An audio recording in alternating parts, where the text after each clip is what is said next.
Senator Estrada, Senator Gatchalian, Senator Go, Senator Ontiveros, Senator Lapid, Senator Ligarda, Senator Marcos, Senator Padilla, Senator Pimentel, Senator Poe, Senator Revilla, Senator Tolentino, Senator Tulfo, Senator Villanueva, Senator Villar Cynthia, Senator Villar Mark, Senator Zubiri, the Senate President. With 21 senators present, Chair declares the presence of a quorum. Majority Floor Leader.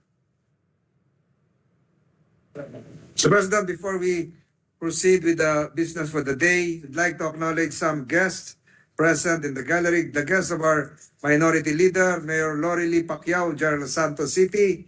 Guests of Senator Lito Lapid, Councilor Kate Coseteng, former Councilor Julian Coseteng of Quezon City, Councilor Tina Perez and Mayor Perez of Hagonoy, Bulacan, Congressman Oligario of the 2nd District of Zamboanga, Sibugay. Guests of the Senate, the LGUs from the municipality of Maluso, Lamitan, Basilan. Board Member Alan Andan of the 1st District of Bulacan. Guests of Senator Nancy Binay, incoming. Senior citizens from Barangay San Antonio, Makati City. Mayor Jarvis Acosta, Mayor C.I. of Zamboanga City. Guests of Senator Jinggoy Estrada. The officials and players of the SBP and the SG basketball team. Mr. Roy Vinson of Tuba Benguet. Guests of Senator Alan Peter Cayetano, Board Member Paulo Crisostomo of the 5th District of Cavite, GMA Cavite Barangay Officials, SK Chairman of Embo City of Taguig. Guests of Senator J.B. Ejercito, Mayor Norbert Sigunyal Jr., Vice Mayor Marie Sigunyal, and councilors from Santa Teresita, Batangas. Guests of this representation, Mayor Ami Oligario, Attorney Richard Chu of Ipil, Zamboanga, Sibugay, as well as the Sangguniang Kabataan of Ipil, Zamboanga, Sibugay. We welcome the said guests to the Senate, Mr. President. To the aforementioned guests, welcome to your Senate. Majority Floor Leader. Mr. President, I move that we transfer from the calendar for ordinary business to the calendar for special orders committee report number 319 on Senate Bill number 2818. This is the bill on the National Housing Authority Act. I so move, Mr. President. Any objection? Consideration of the aforementioned bill is now in order. Majority Leader. Mr. President, I move that we consider Senate Bill number 2818 under committee report number 319. I so move, Mr. President. Any objection? There being none, Secretary is directed to comply. An act strengthening the National Housing Authority by extending its corporate term and rationalizing its powers, repealing Presidential Decree number 757, series of 1975, as amended and for other purposes. Majority Floor Leader. Mr. President, I move to recognize Senator Amy Marcos, Chairperson of the Committee on Urban Planning, Housing, and Resettlement, to deliver her sponsorship speech. Any objection? Hearing none, Senator Marcos is recognized to deliver her sponsorship speech on the measure. You may proceed, ma'am. Thank you very much, Mr. President. Good afternoon, esteemed colleagues in the Senate. Today I submit to this Chamber Committee Report 319, sponsoring here with Senate Bill 2818, entitled An Act Strengthening the National Housing Authority by Extending its Corporate Term and Rationalizing its Powers, repealing for this purpose Presidential Decree number 757, Series 1975, as amended and for other purposes. Sabi ng Makata na si Ralph Waldo Emerson, ang bahay ay gawa sa mga haligi at mga biga. Ang tahanan ay likha ng pag-ibig at ng pangarap. Kundi man lang natin maibigay sa mamayang Pilipino ang haligi, biga at sariling bubong, paano pa kaya makakamtan ng pamilyang Pilipino ang pag-ibig at kanilang pangarap sa isang tahanan? At ito ang taning panganagutan ng ating National Housing Authority.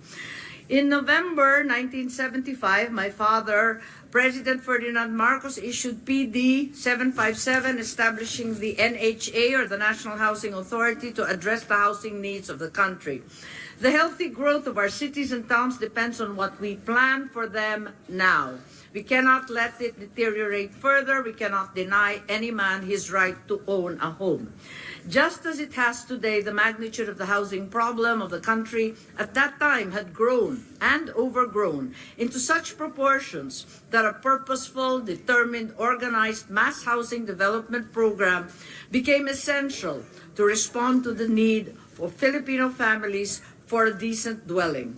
3 years thereafter, Presidential Decree 1396 created the Ministry of Human Settlements, spearheading major housing efforts such as resettlement, slum upgrading, sites and services, core housing, medium-rise housing, and the construction of apartments and dormitories. Among its notable projects was the Tondo Foreshore Development Project, Pambansang Bagong Nayon, Bagong Lipunan Condo Project, and the Bagong Lipunan Improvement of Sites and Services, or the BLISS program, found in many sites throughout the country. Hence, for the past 49 years, the NHA as the ministry and then the Department of Human Settlements Construction and Implementation Arm has delivered more than 1.2 million housing units in almost 3,000 projects nationwide. 700,000 of these units continued to be managed by NHA, while the rest of the homes were turned over to the LGUs. Until today, the NHA undertakes a full range of activities, including land acquisition, housing development, implementation of resettlement, partnering with LGUs and other government agencies, and of late, with the private sector to execute these housing projects. For the past few years, it has embarked in the development of entire communities and the upgrading of informal settlements. It has also provided emergency housing assistance to poor families, pioneering in disaster-resilient housing. But the dual challenges of a burgeoning young population and rapid, unplanned urbanization have, after 50 years, increased rather than decreased the demand for affordable housing. Thus, this proposed measure, Senate Bill 2818, seeks to strengthen the NHA by first increasing the capitalization from 5 billion pesos to 10 billion pesos, in addition to extending its corporate term for another 50 years. The bill also seeks to expand the powers and function of the authority to cover housing operations and even support services, asset management and business development for the housing, development, and land holdings accumulated over the past few years, and management services to professionalize the government housing sector. Further, the proposed measure seeks to create a new office to be known as the Disaster and Emergency Response Housing Office to focus on calamity response and disaster housing support for hard-hit communities.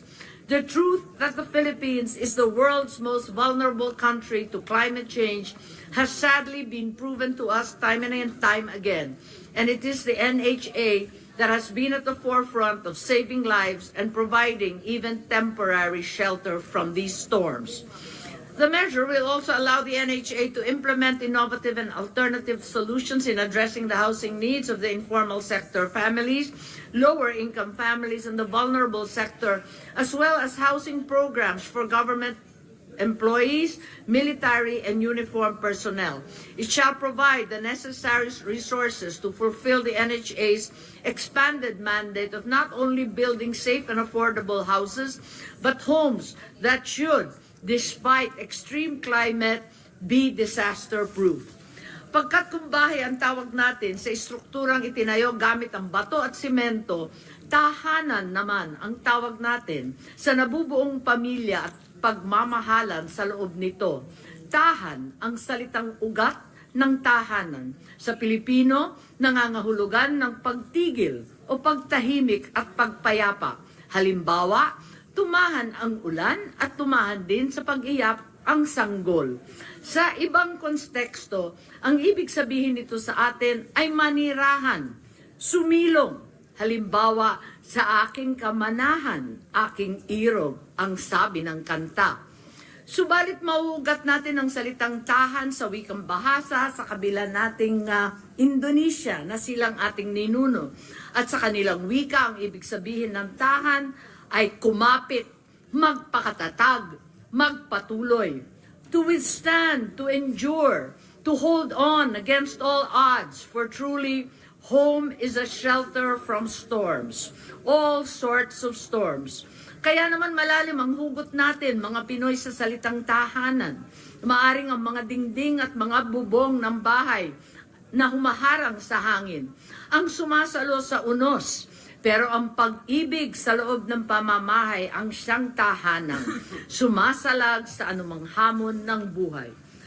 Sana ay manahan sa ating mga puso ang mensaheng ito at naway sang-ayunan ng aking mga mahal na kasamahan sa Senado ang Senate Bill 2818 sa lalong madaling panahon.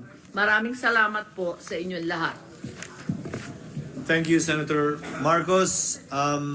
What is the pleasure Senator of J.B. Ejercito is seeking the floor. what is the pleasure of Senator Ejercito? Yes, Mr. President, I'd like to deliver my co-sponsorship on the measure.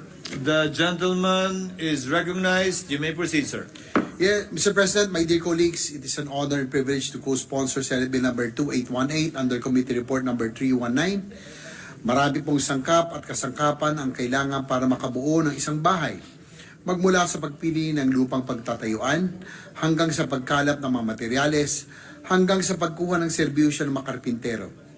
Nakatutuwa pong makita na mula sa wala, mabubuo at titindig ang isang struktura na magiging tahanan ng isang pamilya. Isang lugar na matutuluyan at mauuwian, isang lugar ng pahinga. Malaga po ang ginagampanan ng National Housing Authority sa pagpapatayo ng mga housing units sa ating pinakamahihirap na mga kababayan. Para po sa mga halos wala, nakapagbibigay po ng pag-asa ang NHA sa pamamagitan ng mga programa bahay na makatuwiran at makatao, nakabatay sa kakayahan at kadayuan sa buhay. Ginoong Pangulo, halos 7 milyon na po ang housing backlog ng ating bansa at kung hindi po natin ito agapan ay maaaring pa itong lumobo sa mga susunod na taon. The NHA as the primary construction arm of the Department of Human Settlements and Urban Development, or DSUD, plays a vital role in not only building houses but most notably fulfilling the dreams of informal settler families who long for an affordable and decent dwelling. As one of DSUD's key shelter agencies, the focused clientele of the NHA is the poorest of the poor. NHA serves as one of the pillars of the DSUD in providing the greatest number of houses to the greatest number of families in need of a shelter. Like any other structure, the loss of one of its columns might lead to an unstable foundation. That is why, Mr. President, dear colleagues, I appeal for the immediate passage of the proposed measure seeking to renew the corporate life of the National Housing Authority. Notwithstanding all the difficulties they have encountered in the past, I fervently hope that the NHA finds success and consider this as a rebirth of their agencies.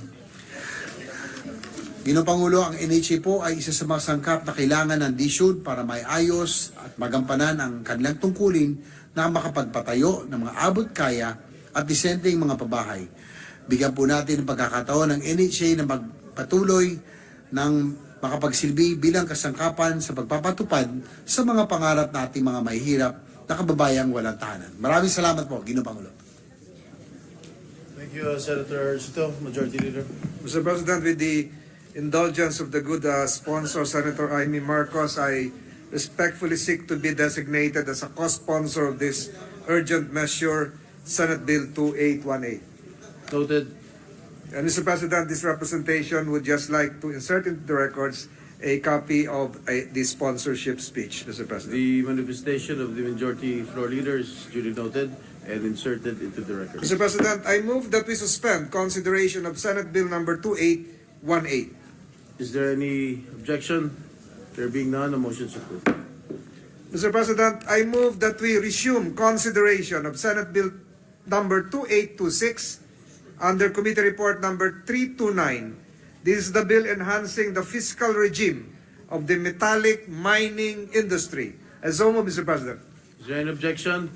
There being none, the motion is approved. The parliamentary status, Mr. President, is that having sponsored the measure, I move to open the period of interpellation and recognize the sponsor, Senator Joseph Victor Ejercito, and to interpellate the Honorable Minority Leader, Senator Aquilino Coco Pimentel III.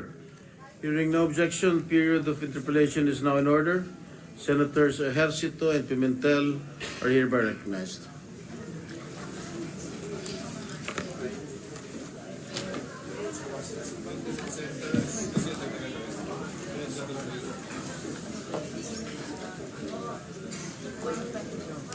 Thank you, Mr. President. But I think, the sponsor is here. But in our agenda, Mr. President, there are other members of the majority bloc who are listed also to interpellate. So maybe it's the better practice for the minority to interpellate last, Mr. President.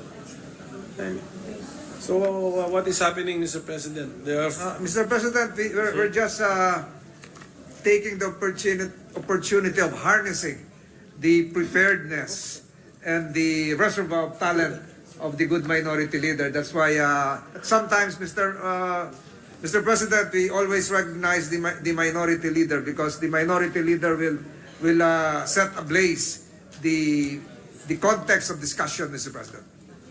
Well, Mr. President, we prepare for all the bills, so our state of preparedness is, we try our best, but I believe those who have listed their names from the majority as being interested to interpellate, I think we should, this representation should give way to them first, Mr. President. Are there any other majority members who wish to interpellate the majority leader? I totally agree, Mr. President. There are those willing to interpellate. 1 minute suspension, Mr. President. Session suspended.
Mr. President, I move that we suspend consideration of Senate Bill number 2826. Is there an objection? There being none, motion is approved. Mr. President, I move that we consider proposed Senate Resolution number 1075. This is the resolution commending and congratulating the strong group Pilipinas basketball team. I so move, Mr. President. Is there any objection? There being none, motion is approved. Thank you. Yes, can I just deliver my sponsorship speech here in the podium? To This, sponsor uh, the measure, yes, Mr. President. This representation is honored to sponsor the proposed Senate Resolution number 1075, commending and congratulating strong group Pilipinas basketball team for winning the championship title in the 43rd William Jones Cup men's event held from July 13 to 21, 2024 in Taiwan. We Filipinos, including this representation, embraced basketball as our national pastime. Sa bawat kanto at maliit na kalsada sa buong bansa, meron pong basketball court o kuponan naglalaro nito. Para sa maraming kabataan, basketball ang unang sport na kanilang natututunan. Kaya naman po, lubos na kasiyahan ng dulot ng pagkapanalo ng ating mga basketball teams sa international sports competitions. Sila po ay nagbigay ng karangalan para sa ating bansa at ang kanilang tagumpay ay naging simbolo ng husay at galing ng manlalarong Pilipino. This representation wishes to congratulate strong group Pilipinas, which is composed of the following players: Ange Kwame, Kiefer Ravena, Renza Bando, Jordan Heading, RJ Barrientos, David Defonso, Gio Chu, Kailan Tiongson, Allen Liwag, Tony Inot, Jonathan Manalili, DJ Fener, Chris Macolo, and Tadjuan Aji. And head coaches Charles Chu and Rajko Toroman, and assistant coach Paolo Maligalig for their successful, undefeated 8-0 winning streak in the grueling 9 days Jones Cup tournament. The team managed to keep their perfect record despite at one point during the competition losing 3 of their players due to illness and injuries, playing against defending champions and in front of a hometown crowd. Ang kanilang pagkapanalo laban sa participating teams mula sa United Arab Emirates, Australia, Ukraine, Malaysia, Japan, Chinese Taipei at maging ang Estados Unidos na siyang may hawak ng pinakamaraming kampyonato sa Jones Cup ay patunay na kaya natin makipagsabayan sa pinakamagaling na manlalaro sa buong mundo. Ito po ang ika-7 championship title mula sa Jones Cup para sa ating bansa. Matapos natin mapanalunan ito noong 1981 mula sa Northern Cement Team, 1985 courtesy of the San Miguel Team, noong 1998 mula sa Philippine Centennial Team, noong 2012 courtesy of Smart Gilas Pilipinas, at noong 2016 at 2019 mula sa Mighty Sports Team. Their success secured the country's standing as a basketball powerhouse and the second best performing team in Jones Cup history, next to the United States. Maraming salamat po, Team Philippines. Mabuhay ang atletang Pilipino. Maraming salamat po. Majority Leader. Mr. President, Senator Bongo would like to insert into the records his co-sponsorship speech. The manifestation of the Majority Leader with regard to the co-sponsorship speech of Senator Bongo is hereby inserted Senator into the records. Joel Villanueva, Mr. President, is seeking the floor.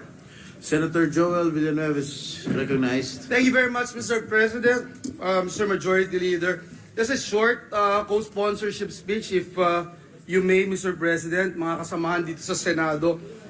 Tayo po ay lubos na nagagalak na i-co-sponsor ang Senate Resolution number 1075 na nagbibigay pugay, pagbati at parangal sa Strong Group Athletics Pilipinas basketball team sa pagsungkit ng kampyonato sa nakaraang 43rd William Jones Cup noong Hulyo sa Taiwan.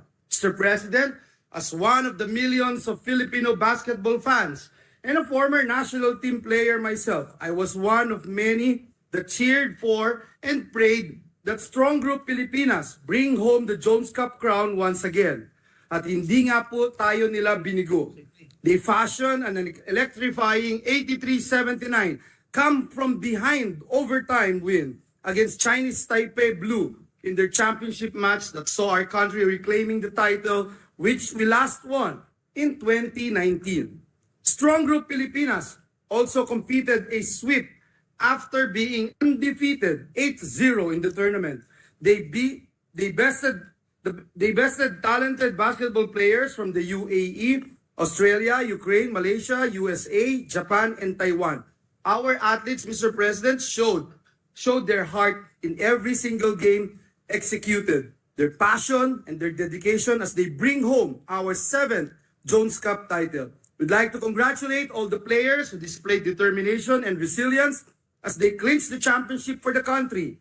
Ange Kwame, Dave Ildefonso, Allen Liwag, Winston Inot, Jonathan Manalili, Renz Abando, Kiefer Rabena, Chris Macaulay, R.D. Abarientos, Gio Chu, Jordan Heading, Tawan Aji, Kailan Chongson, and DJ Fenner. Binabati rin po natin ang coaching team na pinangungunahan ng ating head coach, ang ating kaibigan at matagal nang kasama sa larangan ng basketball, Coach Charles Chu at Coach Radko Toroman at team founder Mr. Frank Lau. Saludo po kami sa inyong lahat. Mabuhay po kayo at mabuhay ang Philippine basketball. Thank you, Mr. President, and God bless us all. Thank you, Senator Joel. The chair would also like to recognize the presence of Mr. Jacob Lau, the manager of the Strong Group Pilipinas. Welcome to the Senate. Majority Leader. Mr. President, no member wishes to interpolate or propose amendment. I move to adopt proposed Senate Resolution 1075, subject to style. So move, Mr. President. Any objection? There being none. Yes, resolution number 1075 is hereby adopted.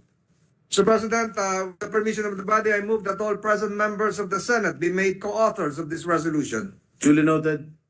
Mr. President, may I seek a 1-minute suspension to enable the members of the Philippine basketball team to have a picture with the major sponsor as well as the other members of the Senate. Session suspended for a minute.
Mr. President, I move to open the period of interpellation, but this time recognize the sponsor, Senator Joseph Victorio Ejercito, and concurring with the sentiments of the good minority leader, to recognize Senator Robin Hood Padilla of the majority group to interpellate.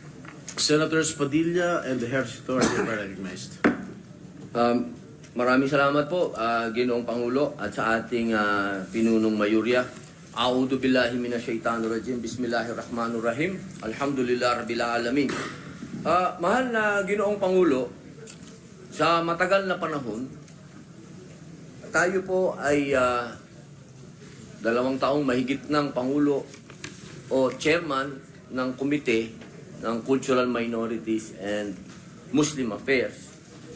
Marami na po tayong nakitang mga kaso, Ginoong Pangulo, na ang ating pong mga katutubo, yung ating pong pinakamamahal na mga dugong bughaw, na siyang tunay na nagmamay-ari ng mga lupa dito sa ating inang bayang Pilipinas, ay nagkakaroon po ng mga pang-aabuso ang mga mining companies. At ang ating pong gustong malinawan lamang dito po ay ano po ba ang estado ng mining industry dito sa ating Pilipinas. Kasi kung natandaan ko po, ang tatay ko po ay dating presidente ng Mining International Federation sa London, England. Siya po ang labor union, siya po ang nagtayo ng National Mines and Allied Workers Union, hanggang siya po ay pumanaw. Kaya sa madaling salita po, Ginoong Pangulo, ako po ay lumaki sa minahan. Ang pilang-aral ko po ay galing sa minahan.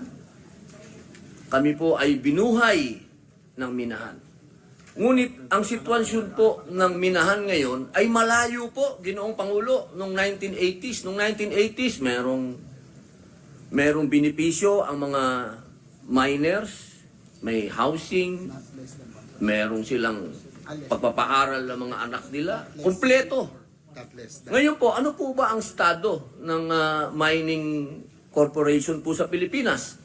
Yun po yung mga gusto natin itanong. Pangalawa, ang sabi po ng DNR, ang Pilipinas daw po ay merong 1.4 trillion na halaga ng gold reserve. Kasama na po dyan ang copper, ang nickel, ang chromate. Kung totoo po itong 1.4 trillion dollars na meron po tayong tinatawag na mga mina, yung resources, ilan po ba? Pagka i-compute po ito, 1.4 trillion dollars, magkano po ba ang dapat ang kita ng bansa dito kung ito po ay itatax natin diyan po sa panukala ng ating mahal na kasama? Yun po ang unang tanong, mahal na Ginoong Pangulo. Maraming salamat sa ating kasamahan na Robin Hood Padilla. Alam ko naman na ikaw ay talagang pagdating sa mga indigenous people sa ating mga IPs ay talagang iyong pagtingin ay nandun at alam naman po natin sa kasalukuyang struktura ng ating pong mining industry. Meron pong department order na nagbibigay at nag-aalat ng not less than 1% para sa mga indigenous peoples, so not less than 1% sa ngayon. Pero po ito po yung nasa department order na section 16 on ancestral lands, nandun po yun. Sa Mining Act, actually nasa IRR po ito, na not less than 1% of gross output dapat po ng mga mining companies ay ilaan po sa ating pong mga indigenous peoples o mga IPs. Pero sa ating pong bagong ito pong mining fiscal regime bill na ating pong minumungkahi, ang ating pong proposal ay imposition of a fixed IP royalty rate at 1% or 2%. So ito po yung ating pong minumungkahi na gawin pong fixed rate na 1% or 2%. So depende po yan sa ating po mapagkakasundoan dito po sa ating po plenaryo. Opo, napaka-ganda po nun, Ginoong Pangulo. Dahil yan po yung nasasaad po sa IPRA talagang 1% nga po eh. Yun nga po ang medyo nakakalungkot din pong isipin, Ginoong Pangulo, sapagkat sa BARM, malinaw po sa BARM law, 5%. ang makukuha ng mga bangsamoro ay nasa 5%. Pero pagdating po sa indigenous people natin, ay 1%. Yun po ang hihilingin po sana natin na maging maisakatuparan po yung sinasabi po na 3% po ba ang narinig ko po ating pong Ginoong Pangulo? Actually, dodoblehin po natin kasi po sa kasalukuyang department order nasa not less than 1%. So, sukala ay gagawin itong 2%. Dodoblehin po natin. Naku, malaking bagay na po yan, Ginoong Pangulo, sapagkat sa ating pong experience na pagiging chairman po ng komite ng cultural minorities, abay, napakalaki po ng problema sapagkat hindi po nakakasingil yung ating pong mga katutubo. Pero ibang problema po yan. Opo, yan po ay tatalakayin natin sa ibang panukala. Ito pong, pamilyar po ba kayo sa ating pong datos ng DNA, yung oxalate, chromite, at iron sa halagang 132 billion. Habang ang kabuang naman ng ating export minerals,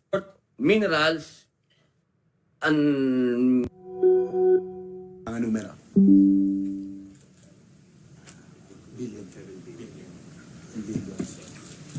Ito po, ang noong 2021 po, nasa 40.19 billion. 2022, nasa 48.21 billion. 2023 ay 41.72 billion. So, ito 2024, dahil hindi pa ho tapos. So, ang average po ay nasa 43.37 billion pesos po ang taxes na ating po nakukuha mula sa mining industry. Pesos po ito, no? Opo, pesos. Opo. Ito po noong 2023 po. 41.7 noong 2023. Opo. Dito po sa bagong panukala po natin, Ginoong Pangulo, tataas po ba ito? Inaasahan po natin na ito itataas, no? Kasi nga po, nabanggit nyo kanina, no? Indeed, the Philippines is geographically endowed. Ibig sabihin, ang Pilipinas ay nabiyayaan, no? Na mayaman po talaga ang ating pong likas na kayamanan. We are blessed with minerals, no? Nabanggit nyo yung copper, gold, nickel, chromite. Totoo po yun. Pati yung estimated value, no, napakalaki from gold to nickel, yung mga produkto na banggit nyo kanina. Kaya lang ang problema ho talaga, kaya nga po rason bakit ho natin pinapasa itong gusto natin maipasa itong panukalang ito ay ang ating pong kasalukuyang polisiya, no, ay hindi po kaaya-aya, no, sa mga investments sa sektor dahil nga po medyo komplikado, no. Siguro matatanong din po ito ng ating minority leader later on. Currently, there are 5 fiscal regimes governing the mining industry. No? 5 po yung ating po sinusundan na fiscal regimes. Ang nais po natin, kung maipasa po ito, gagawing simple na lamang. No? Single tax structure, pero 2 na lamang.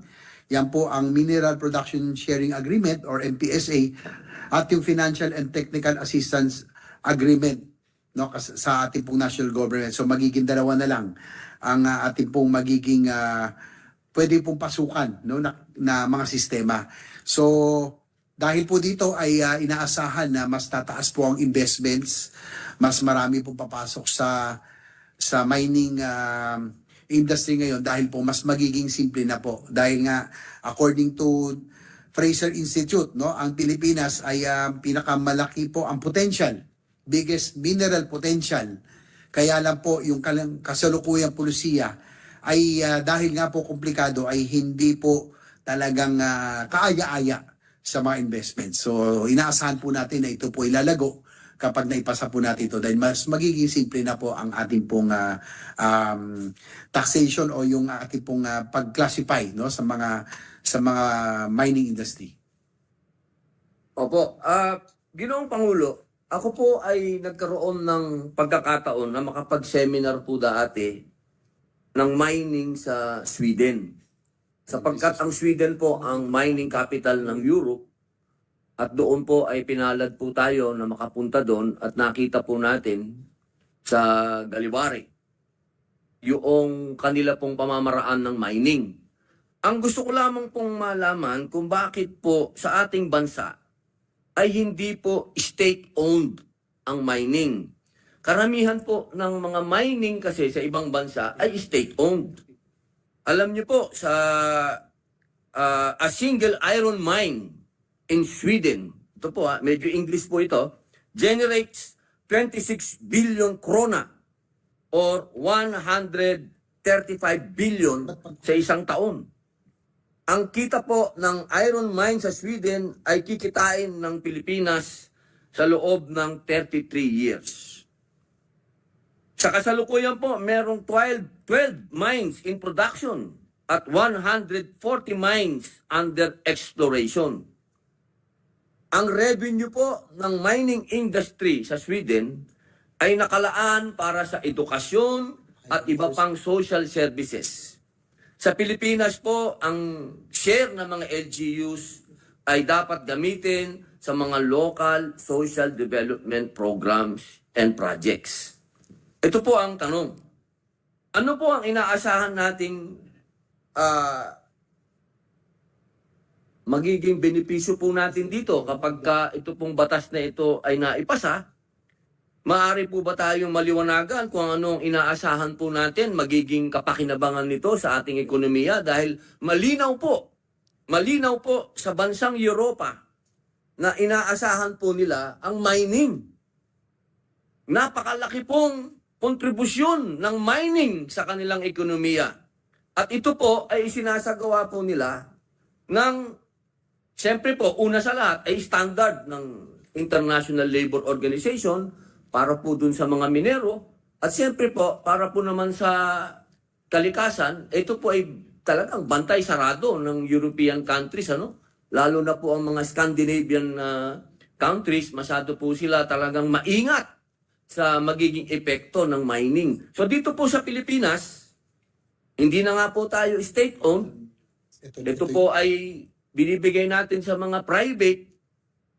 Paano po kaya? Ito po kayang batas na ito ay makikinabang na po ang taong bayan dito sa batas na ito, Ginoong Pangulo. Ito po ba'y sigurado na ang ating mga kababayan po ay katulad po dito sa Sweden, ano, nakalaan para sa edukasyon at social services.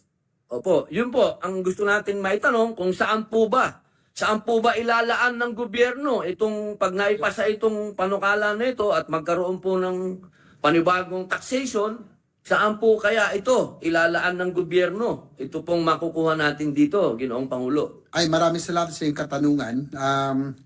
Ang pagkakaiba kasi po yung sa Sweden, sa kanila po ay iron ore, no? Ito talagang minimina.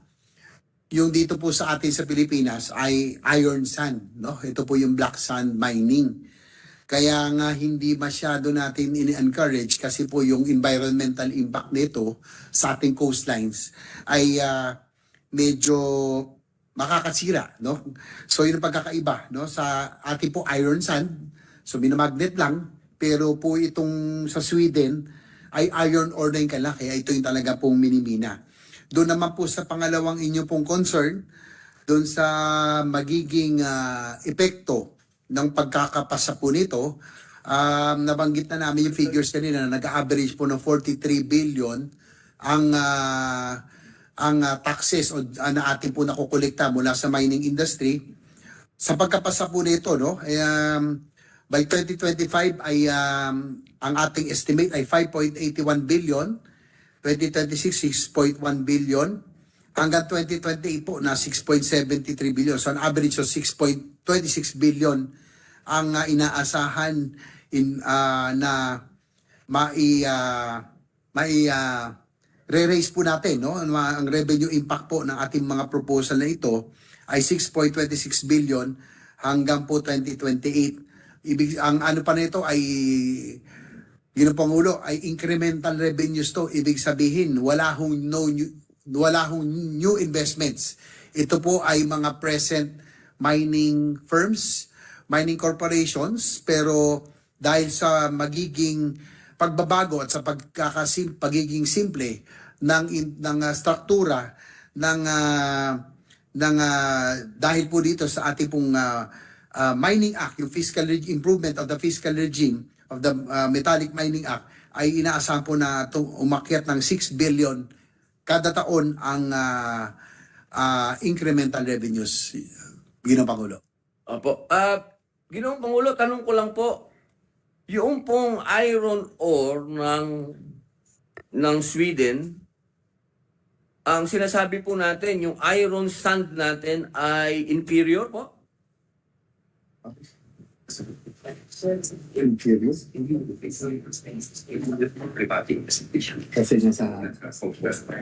Hindi naman po ibig sabihin nangangahulugan na ito inferior, kaya lang po ay sabi ng ating mga kasamahan ay ito po ay magiging problematic dahil nga po sa magiging epekto nito sa ating coastal areas, no? Masisira ang ating pong coastal areas at yung impact po nito, especially in the sa ating ecosystem at sa mga environment along the coast, talaga hong magiging masisira po talaga, no, matindi. Kaya nga po hindi ito masyadong itinutulak at hindi ito ini-encourage, no, ng ating pong mining industry. Pero Ginoong Pangulo.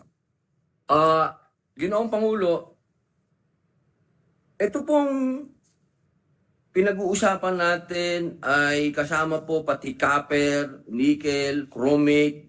Ilan po ba copper, nickel, chromate at iron sand kung meron po?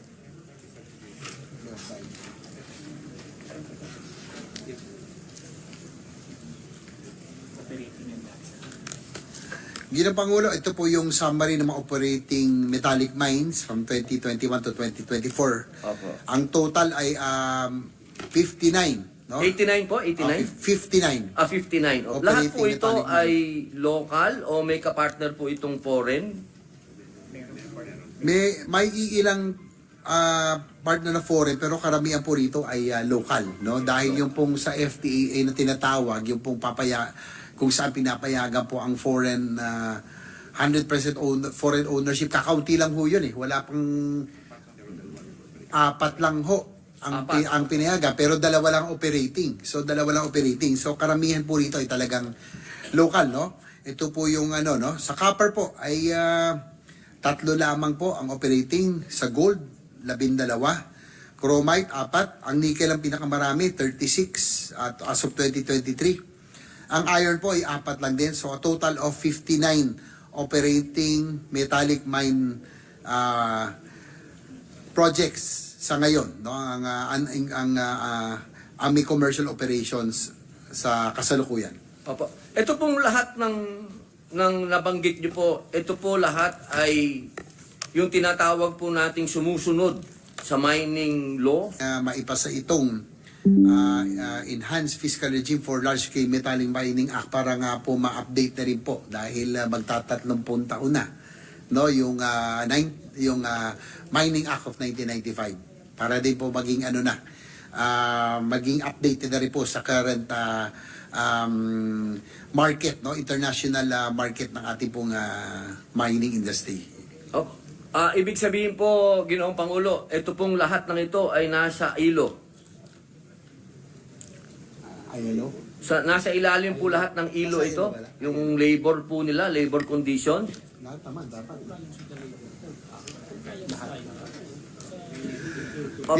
Yes, Ginoong Pangulo, dahil para po sila ipayagan po mag-operate, they have to be in compliance with the International Labor Organization or ILO, no? Hindi po pwedeng may violation. Otherwise, sila po ay kung meron ay kinakailangan kung di man magmulta, ay kinakailangan masuspindi o masara kung talagang hindi po sila tumugon doon sa requirement ng ILO.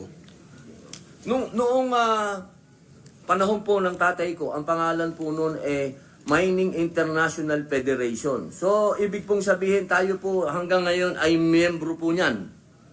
Member tayo, International Mining Federation. Ito pong mga minahan na nabanggit, ito po ba Miners International, opo, Federation? Ano yung tanong? Chamber of Mines sa local. Chamber of Mines. Chamber of Mines of the Philippines or Chamber of Mines.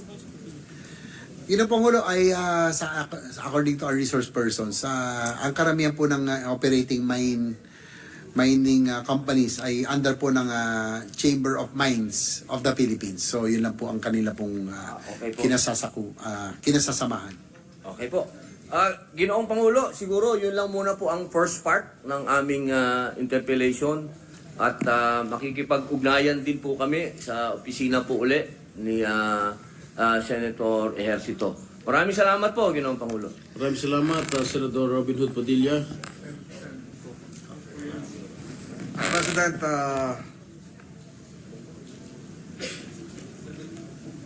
the minority leader is seeking the floor to interpellate likewise after the suspension of the interpellation of Senator Robin Hood Padilla. The Minority Floor Leader, Senator Pimentel, is recognized to interpellate. Thank you, Mr. President.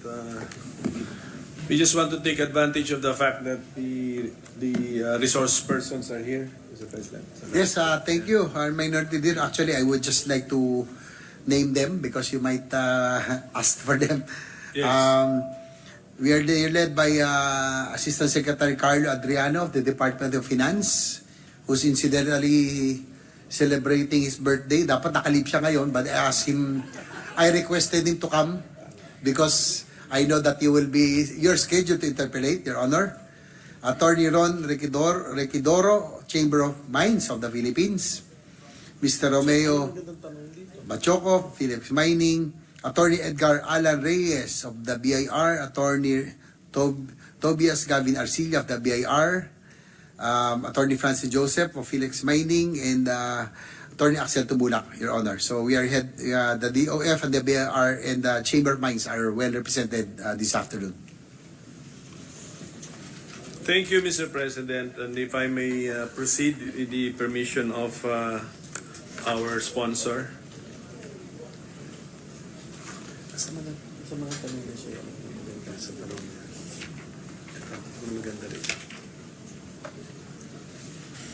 Sige po. Mr. President, we are amending a section in the NIRC, right? Not the Mining Act. That is correct, Your Honor. Okay. Pero kasi in the previous interpellation, there was a comment that the Mining Act is already an old law and may be in need of updating also. Tama po ba yan? Yes, Your Honor, it's a 30-year-old law, so probably after we pass this, we can probably look into the amendment to the Mining Act of 1995 just to keep it updated. So yung sa section, anong section ng NIRC po ba ang ano? Section 151 of the NIRC, yan po yung main provision of law that we are touching in this measure. Tama po ba yan? Yes, Your Honor. Sige po. So ano po ba ang ano doon? Ano po ba ang tax for mining companies po doon? Ano ba masasabi natin? Masyadong magulo o masyadong mababa that we believe that it's not a fair return for the state, Mr. President?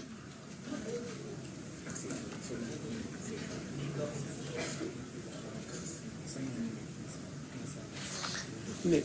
Yung 151 is the excise tax, not the corporate income tax. So, iba pa. Ito yung corporate income tax, ginagawa ito, di ba?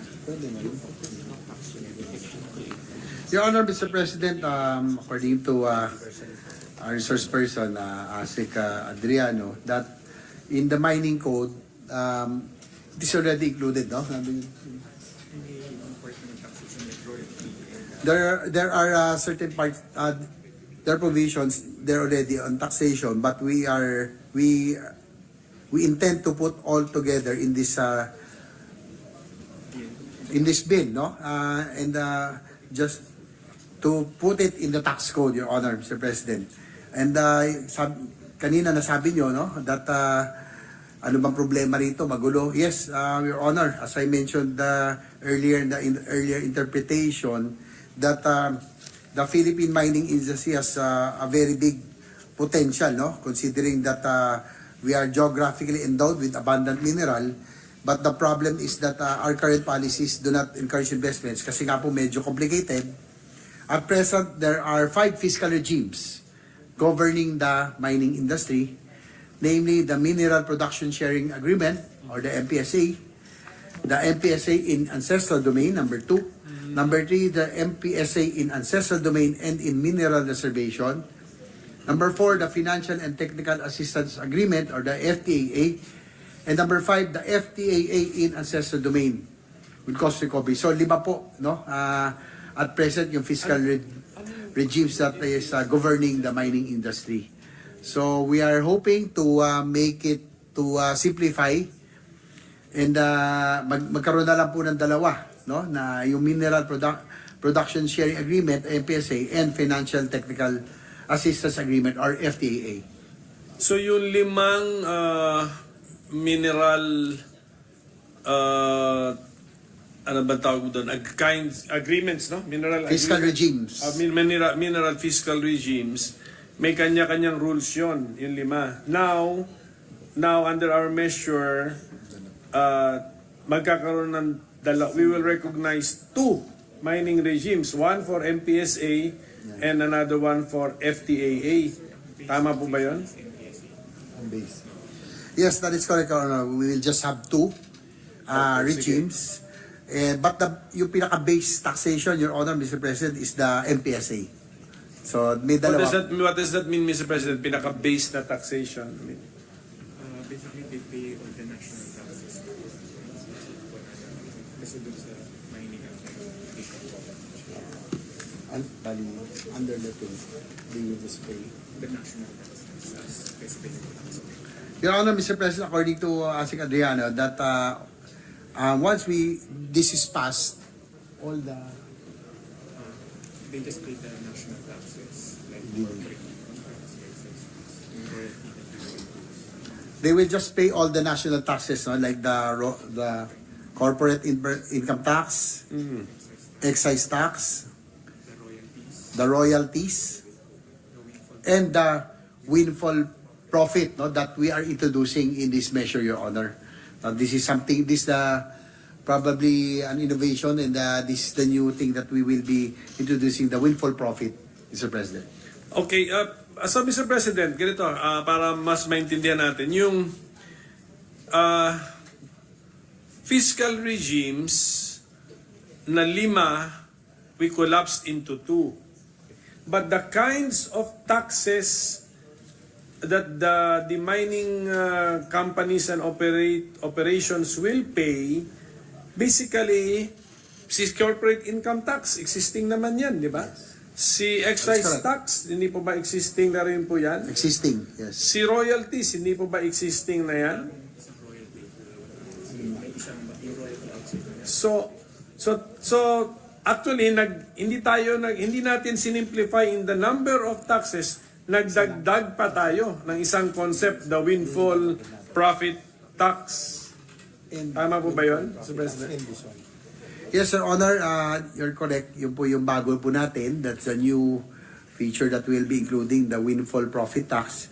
And also, we added the royalties outside mineral reservation, Your Honor. So, dalawa po. So the royalties now the royalties are are collected only from within mineral reservations. That is correct, Your Honor. So, we sabi included. natin, teka muna, lugi tayo because there are mining activities outside mineral reservations. So we now collect royalties. So what is the rule now on mining operations outside mineral reservations? Kung walang royalties, anong meron? Excise naman.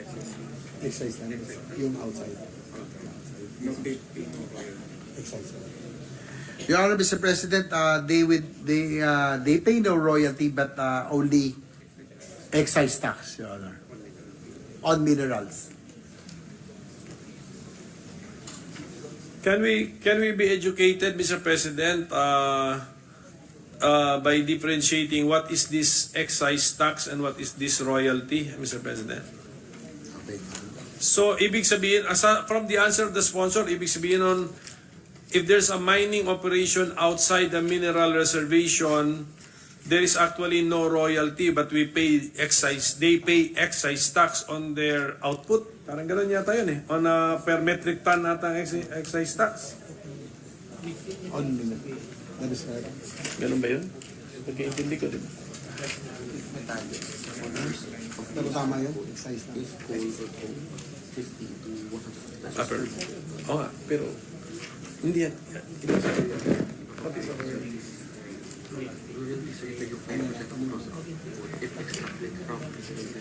So, maganda yun. Hindi sila. Sige. Maganda yung point niya. So, new feature yun. Civil. Margin base. Magkano yan? Ano ito? Outside. Okay, outside.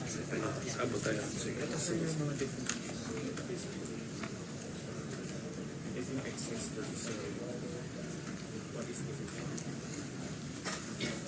Your Honor, regarding your query, the definition of royalty and excise, the Philippine Mining Act of 1990 does not provide a specific definition of royalty. However, based on the context intended, it can be inferred that royalties are payments made to the government as compensation for the extraction of mineral resources.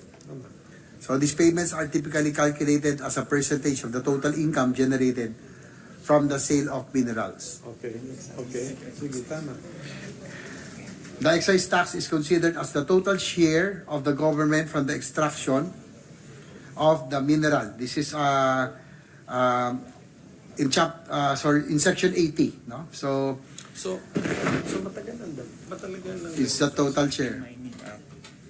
Ang excise tax is considered Yes. a share. Says again, section 80 says excise tax is considered as the total share of the government from the extraction of the mineral.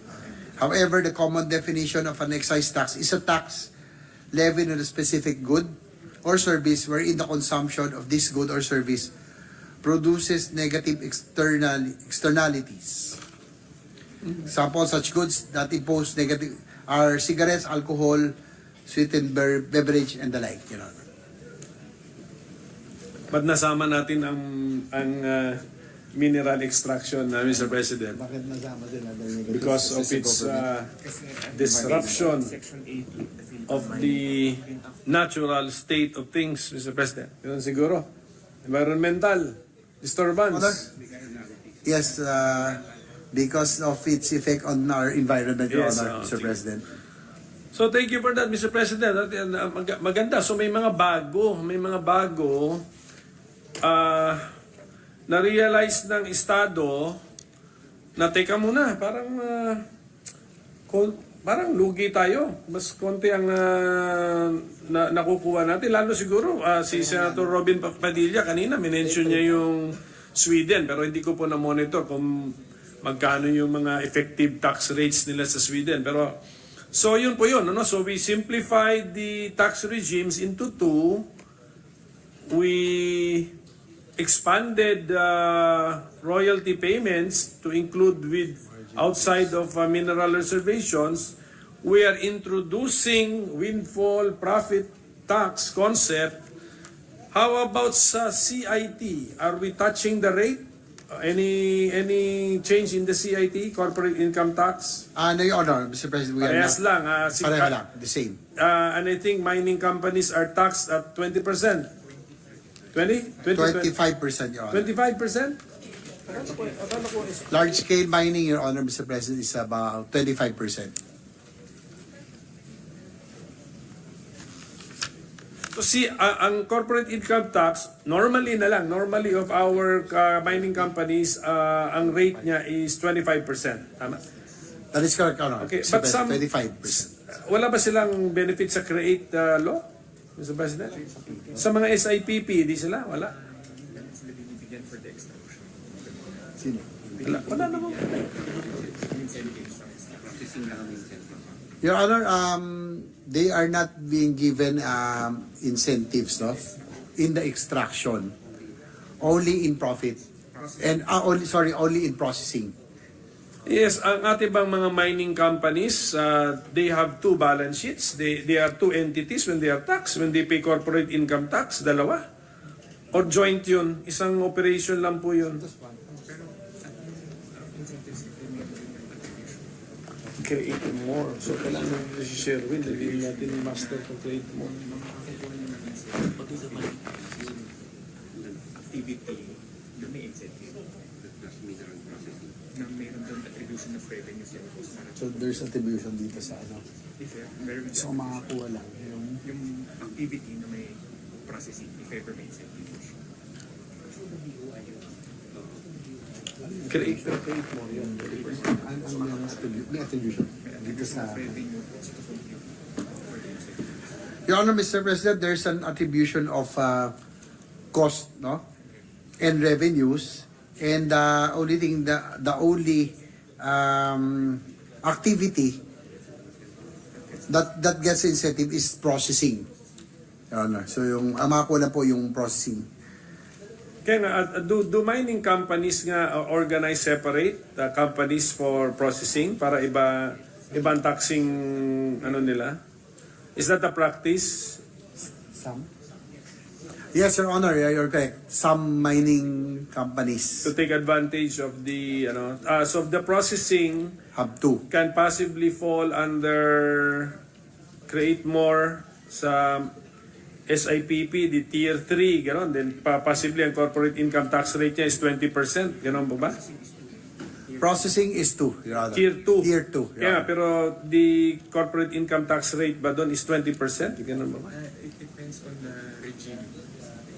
It depends on the fiscal regime. Hindi. Kasi given na rate. Your Honor, Mr. President, it depends on the regime, but Enhanced deduction regime. with an enhanced deduction regime, under Create More, it will be about 20%, Your Honor, Mr. President. 20% under Create More. Otherwise, it will be, the normal is 25%. Sige po, basta ang information po natin ngayon na nakukuha is pagdating sa corporate income tax rate for our mining companies, there is no big change in this measure. Okay, Yes, klaro? that is correct. Sige. Pagdating po sa excise taxes imposed on mineral products, meron po bang pagbabago dito po sa ating panukalang batas? Your Honor, Mr. President, according to our support staff, it's only the same. Same din. It's Okay. 4%, Your Honor. Parang Of gross output. depending on the type of Output. mineral ata, if certain mineral, per percent of 4% of gross output, Your Honor. it's all minerals, all type of metallic minerals. Yes, Your Honor, irrespective of type, all minerals. Kapag coal or coke, 50 to 150 pesos per Okay. So thank you for that, Mr. President. And then okay, so any other? Kasi maganda na po to na we have identified 4 types of tawagin na lang natin taxes ito. Any other tax applicable on metallic mining which is existing and or new under the bill? Windfall profit and Well, Your Honor, it's, as I mentioned earlier, is the windfall tax Okay na yun. and yung pong royalty outside. Okay na po yun. Yeah. So yun lang po ang main natin. Para ma-inform po tayo. Ngayon, Okay, since we are now going to limit the tax regimes to two, MPSA and FTAA, which of these four taxes are relevant to MPSA and which are relevant to FTAA?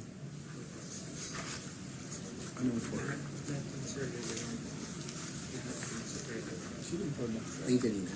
Ito sir, yung royalty, lahat dyan relevant. Ang difference lang po, royalty inside nyo lang, resolution to outside. Your Honor, Mr. President, according to the DOF, all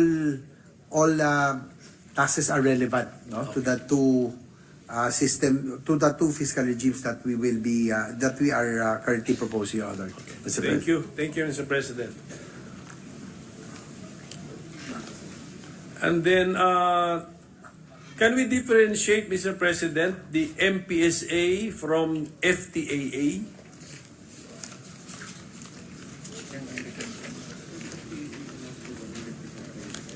Yun lang ito ba? So, dalawa na lang yung fiscal regime, so two. Oh, yes. Mr. President, an MPSA or the Mineral Processing Sharing Agreement is a type of mineral agreement whereby the government grants the contractor the exclusive right to conduct mining operations. No? So the main difference, ang MPSA, the contractor should at least be 60% Filipino-owned. No? Yung FTA, meanwhile, the Financial Technical Assistance Agreement may be entered between a contractor and the government for the large-scale exploration, development, utilization of the mines.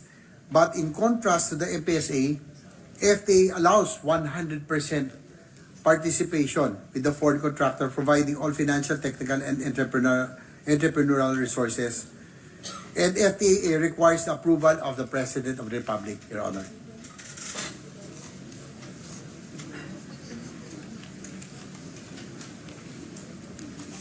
So halos ano lang po, both are mining operations. Normally FTAA should be larger than the MPSA because we need foreign capitalization, and then the final approving authority is the president. Ganun po. But basically they're both mining. Sa FTA. Your Honor, Mr. President, for FTA, the minimum capitalization is larger. The minimum is about 500 million, and they have a larger area. May we have an idea on mga more or less ano yung mga Gaano kalaki? grants?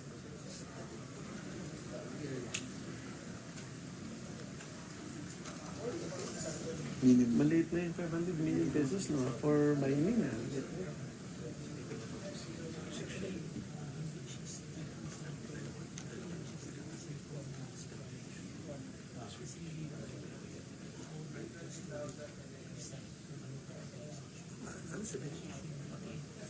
yung area, wala na. Hindi sinabi natin. Hindi. Ito, Ay, hindi ba nagbayad? for MRU mineral resolution, this time may outside na. Dinagdagan na yun. So, More of the capital.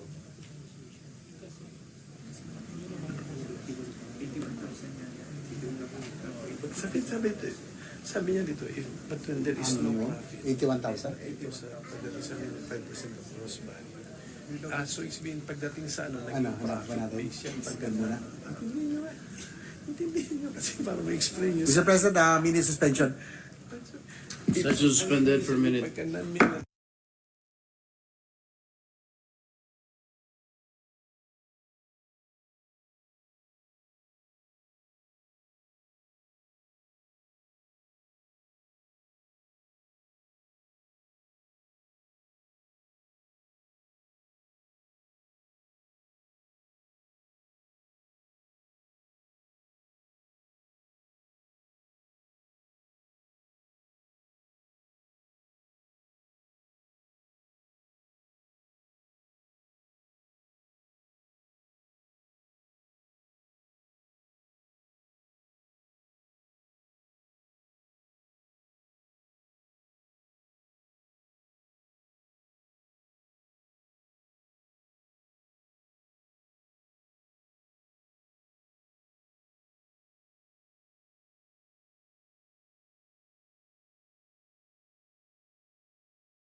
Yes, Mr. President, regarding the query of the minority leader, FTA yung minimum kanina no, that we discussed. It's about 81,000 hectares for FTA and they are engaged in more difficult mining projects. For example, deep-seated mining sites, so yung 2 kilometers underground, which needs large capitalization. That's why the minimum requirement is 500 million for FTAA, which most itong mga difficult mining projects which most domestic mining companies cannot undertake. So yun po yung for FTAA. And then for the main difference for MPSA and FTAA, the government has with FTAA the government has a minimum government share of 50%. Yung minimum Sa FTA. FTAA.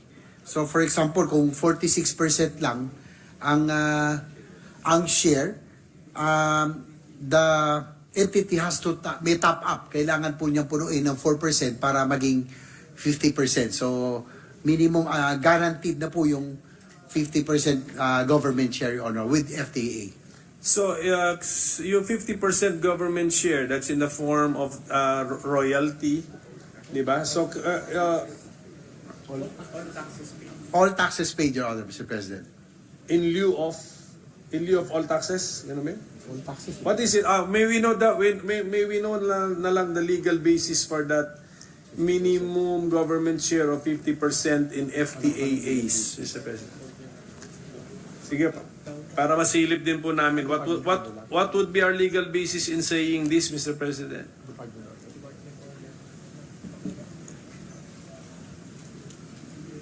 We're just checking on Mr. President, but initially, according to Secretary, it's a department order, Your Honor, Mr. President. Order, okay. Sige po, DENR, Department Order. DNR Department Apa, Order. sige po. Sige po, we will just await the specifics from the sponsor. And then in the meantime, Mr. President,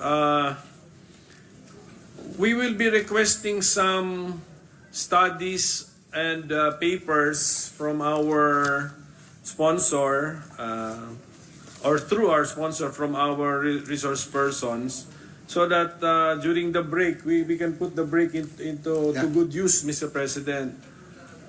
For example, we will write this down, Mr. President. If we can ask the DOF to model the current effective tax rate, given that we will be lowering the corporate income tax to 20% and they create more. Check na lang natin if I'm really correct kasi yung ang analysis namin magti 20% sa create more eh. So tingnan na lang po natin. You can indicate in your paper naman if I'm mistaken. And then if we can request for a paper on the global practices in terms of taxation with respect to the processing of minerals. Iba to, di ba? Kasi ito parang extraction ito. We're talking about taxing the extraction eh. That is correct, Your Honor. Let us not forget also the processing.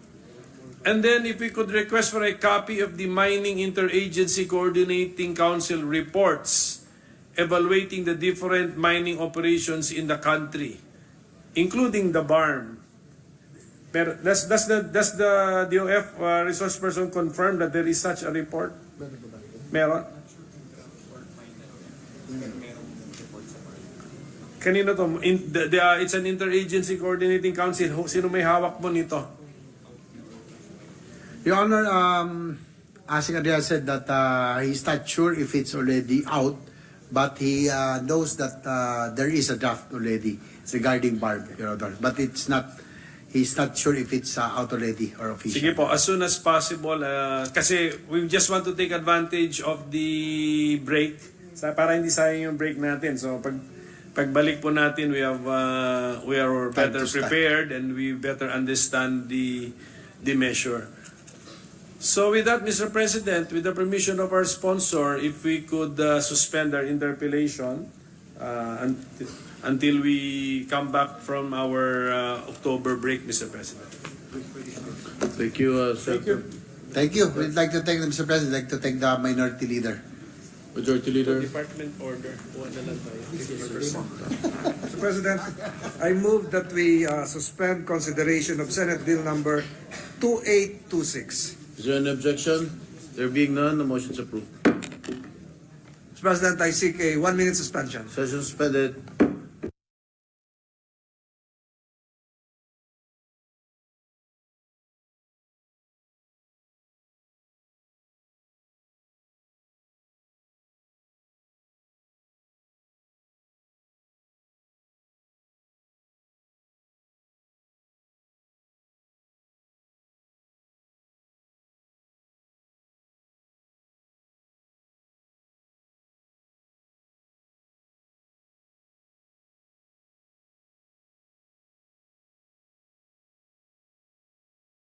President, I move that we proceed with the reference of business. Secretary, please read the reference of business. Message from the House informing the Senate that on 4 September 2024, it passed the following House bills in which it requests the concurrence of the Senate. House number 10730, providing for the modernization of the Philippine Institute of Volcanology and Seismology and appropriating funds therefore. Science and Technology, Ways and Means and Finance. House number 10773, converting the extension office of the LTO in Sanchez Mira, Cagayan into a regular district office and appropriating funds therefor. House number 10774, upgrading the classification of the Partido District Office of the LTO in Tigaon, Camarines Sur from Class D to Class C, appropriating funds therefore. 10775, converting the extension office of the LTO in Bayambang, Pangasinan into a Class C District Office, appropriating funds therefore. 10776, converting the extension office of the LTO in Rodriguez Montalban, Province of Rizal into a District Office to be known as the LTO Montalban District Office, and appropriating funds therefore. 10777, upgrading the District Office of the LTO in Lawag City, Ilocos Norte into a Class A District Office, appropriating funds therefore. 10778, upgrading the District Office of the LTO in Agoo, La Union from Class C to Class B, and appropriating funds therefore. 10779, establishing an extension office of the LTO in San Pascual, Batangas, appropriating funds therefore. 10780, upgrading the offices of the LTO in Baguio City by converting the LTO District Office into a Class A District Office and the LTO Licensing Center into a regular Class B, providing positions thereto, appropriating funds therefore. 10781, converting the LTO Extension Office in Buug, Zamboanga, Sibugay into a regular LTO District Office, appropriating funds therefore. 10782, upgrading the District Office of the LTO in Ligao City, Albay, from Class D to Class A, appropriating funds therefore. 10783, establishing an LTFRB office in Olongapo, Province of Zambales, appropriating funds therefore. 10784, upgrading the District Office of the LTO in Alaminos, Pangasinan from Class D to Class B, appropriating funds therefore. 10785, converting the Satellite Office of the LTO in San Jacinto, Ticao Island, Province of Masbate, into a regular District Office, appropriating funds therefore. Public Services and Finance. House number 10764, naming the road commencing from Barangay San Juan at the Ormoc City Diversion Road, traversing Barangay San Juan, Lao, and Naungan until it adjoins the Naungan Coastal Road in the city of Ormoc, Leyte as the Dominador Gomez Diversion Road. Public Works. Letter from the House informing the Senate that on 4 September 2024, it ratified the Conference Committee report on the disagreeing provisions of House number 6574 and Senate number 2200 on the Act promoting mental health and well-being in basic education by institutionalizing school-based mental health programs, establishing care centers, prescribing the creation of new plantilla positions of mental health specialists and mental health association in the Department of Education, appropriating funds therefore and for other purposes. Archives. Letter from the House informing the Senate that on 4 September 2024, it concurred with the Senate amendments to the following House bills: House number 9335, 9623, 9624, and House number 8426. Archives. Letter from the House informing the Senate that on 9 September 2024, it designated Representatives Go, Mercado Revilla, Roque, and Bordado Jr. as conferees of the Conference Committee on the disagreeing provisions of House Number 7400, 6523, and Senate Number 2587 on strengthening the enterprise-based education and test training framework and appropriating funds therefore. Archives. Letter from the House informing the Senate that on 9 September 2024, a designated Representative Sing Son Mihan, Valmayor Jr., Alvarez, Salceda, Mercado Revilla, Veloso Tuason, and Dasas conference to the Conference Committee on the disagreeing provisions of House Number 9662 and Senate Number 2450, establishing a framework for blue economy, promoting stewardship and sustainable development of coastal and marine ecosystems and resources. Rules. Letter from the House informing the Senate that on 9 September 2024, it designated Representatives Go, Ecleo, Roque, and Magsino as conferees to the Conference Committee on the disagreeing provisions of House Number 9978 and Senate Number 1864, providing for a moratorium on the payment of student loans during disasters and other emergencies. Rules. Letter from the House informing the Senate that on 9 September 2024, it adopted Senate Number 2690 as an amendment to House Number 7986, declaring August 1 of every year a special working holiday to be known as the promulgation of the Solemn Declaration of Philippine Independence. Archives.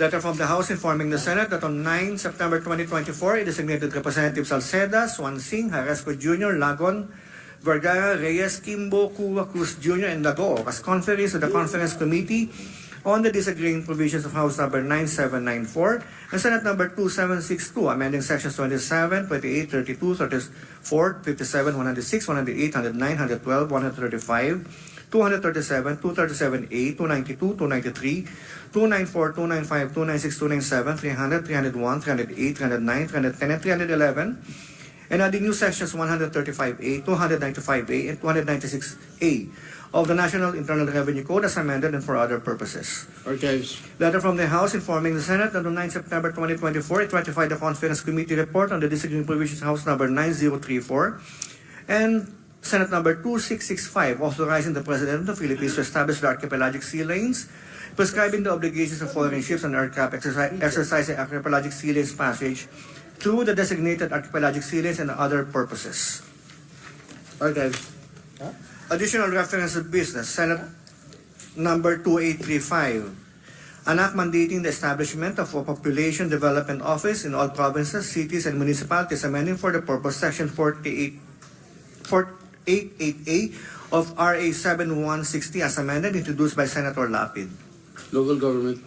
2836, strengthening the governance and management of the Philippine Science High School system and appropriating funds therefore, Senator Lapid. Science and Technology, Ways and Means and Finance. Resolutions. Proposed Senate Resolution 1206, congratulating and commending Senator Pia S. Cayetano and Padel Pilipinas for winning the group stage championship and the overall silver medal in the Asia Pacific Padel Cup held on 19 to 22 September 2024 in Bali, Indonesia. Senator Escudero. Rules. 1207, congratulating and commending the Philippine women's chess team for winning at the 45th FIDE Chess Olympiad held in Budapest, Hungary on September 22, 2024. Senator Lapid. Rules. Committee Report 331, jointly by the Committees on Government, Corporations, and Public Enterprises and Energy on Senate Number 2837, with Senators Ejercito, Tulfo, Villar M., and Cayetano P. as authors. An act extending the corporate term of the Power Sector Assets and Liabilities Management Corporation, amending Section 50 of Republic Act Number 9136, otherwise known as the Electric Power Industry Reform Act of 2001, recommending its approval in substitution of Senate Numbers 1975, 2580, and 2757, sponsor Senator Villar M. Ordinary business. Second additional reference of business, messages from the House. Letter from the House informing the Senate that on 10 September 2024, it passed the following House bills in which it requests the concurrence of the Senate. House Number 10805, converting the Extension Campus of the Southern Luzon State University in Gumaca, Quezon, into a regular campus and appropriating funds therefore. Higher Technical and Vocational Education and Finance.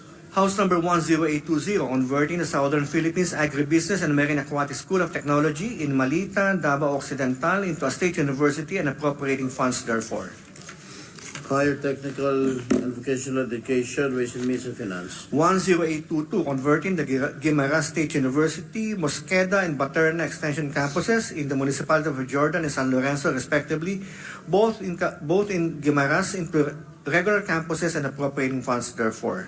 Higher Technical and Vocational Education and Finance. 10772, improving the delivery of socialized housing programs, amending for the purpose sections 10, 18, and 20 of RA 7279 as amended by RA 10884, otherwise known as the Balanced Housing Development Program Amendments. Urban Planning, Housing and Resettlement, Ways and Means. House number 10804, an act granting Philippine citizenship to Job Kalarakal Omen.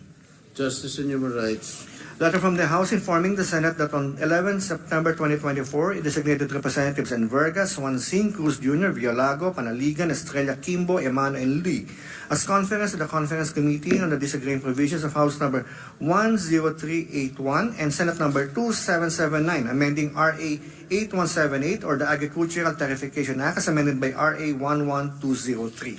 Rules.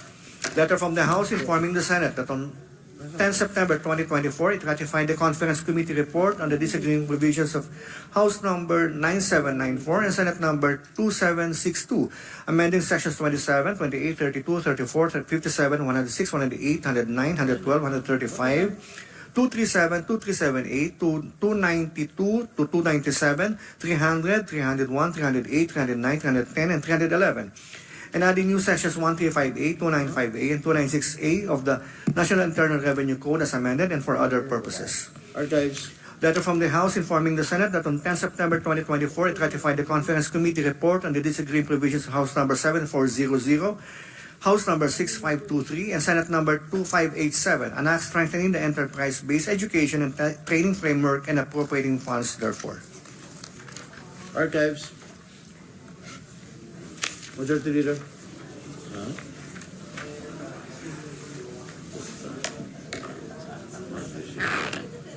Mr. President, I move that we transfer from the calendar for ordinary business to the calendar for special orders, Committee Report number 331 on Senate Bill number 2837. This is the bill extending the corporate term of the Power Sector Assets and Liabilities Management Corporation. And so on, Mr. President. Is there an objection? There being none, the motion is approved.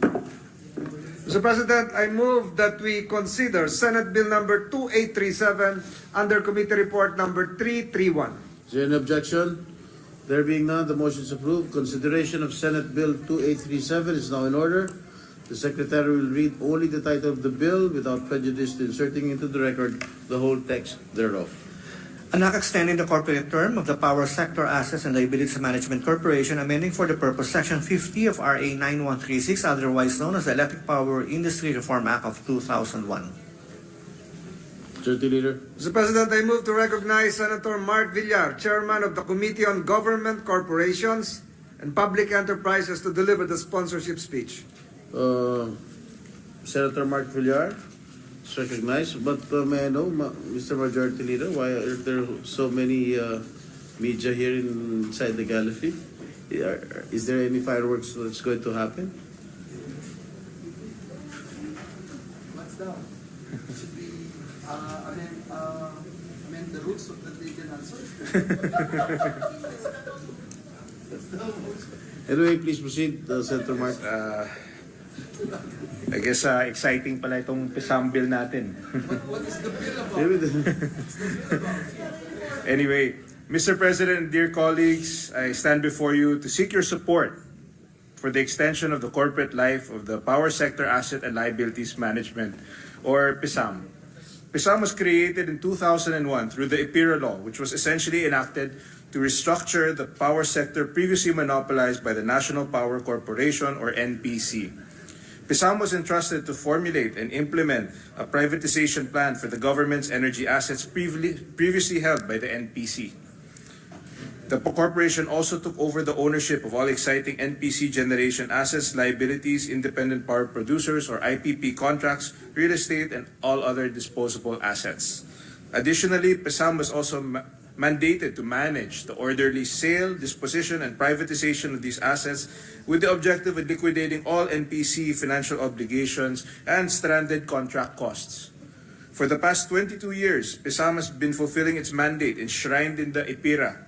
PSAM's wealth of experience and knowledge gained throughout its 22 years of experience serves to operationalize the policies and provisions enshrined in the EPIRA.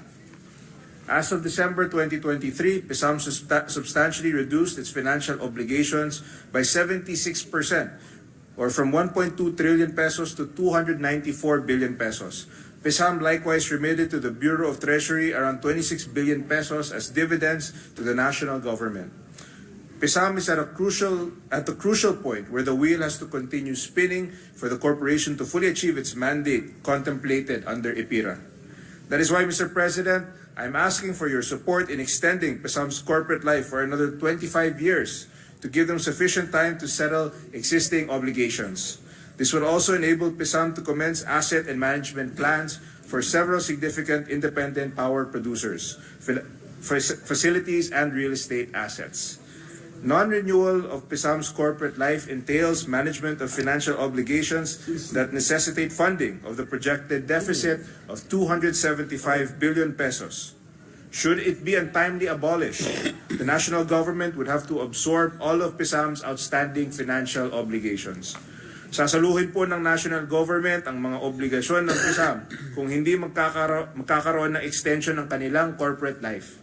This means that funding for critical development projects would have to be reallocated to avoid potential legal issues should PISAM be substituted by another party. Maraming development and crucial social economic projects ang maapektuhan ng mawawalang 275 billion pesos. Magiging inefficient rin po ang operations dahil sa iba't ibang institutional constraints and functions which PISAM has taken the helm since their inception.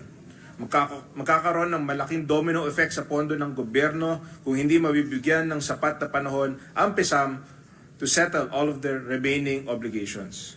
Before I end, I would like to extend my warmest gratitude to our dear colleagues who helped in the crafting of this bill, Senator Raffy Tulfo, Senator J.V. Ejercito, and Senator Pia Cayetano.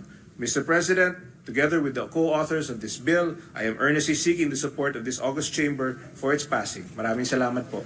Thank you, Senator Mark. Mr. President, I move that we suspend consideration of Senate Bill number 2837. Is there an objection? There being none, motion is approved. President, I seek a 1-minute suspension, Mr. President. So suspended.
Ako na.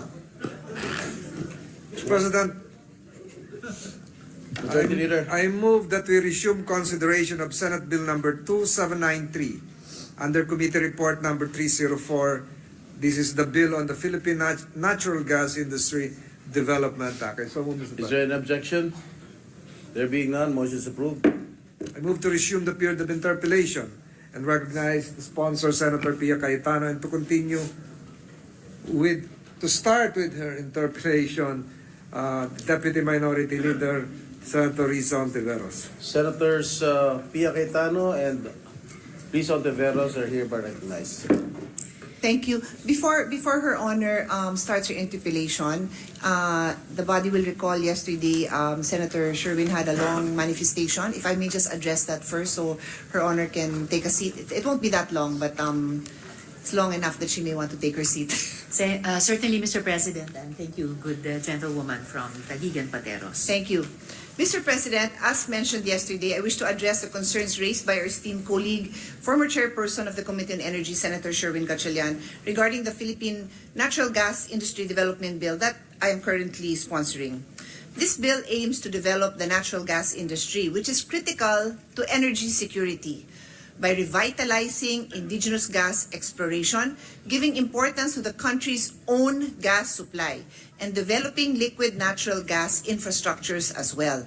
Mr. President, this measure will benefit both investors in indigenous natural gas and imported natural gas, and of course, the Filipino people. Contrary to yesterday's manifestation by the gentleman from Valenzuela, we are not leaving the entire supply of natural gas in the hands of one entity. All interested parties are welcome to participate. That is precisely why we are developing the industry. It is a sad, sad state we are in right now. From 150 wells in the 1970s, there have been no additional drilling efforts since 2019. Are we going to let this industry die? Are we going to be dependent on imported natural gas? As I repeatedly stated during the period of interpellation, this is not about indigenous gas versus imported LNG. We will need both indigenous natural gas and imported LNG, and even other sources of fuel to sustain our energy needs. Mr. President, I would like to emphasize that prioritizing our own gas resources is necessary for our country's energy security. This is a no-brainer. Saan ka naman nakakita ng bansa na inuna pa ang imported, umasa na lang sa imported, bagamat meron naman sariling supply? Let us not allow our failure in the agricultural sector to happen in the energy sector. Let's take a moment and think about that. If we want indigenous to be cheaper, let's create an environment that will encourage competition, encourage the development of indigenous gas. Also, indigenous gas is owned by the Filipino people. We already went through this many times during this period of interpellation. 60% of the net proceeds from indigenous gas go back to the government.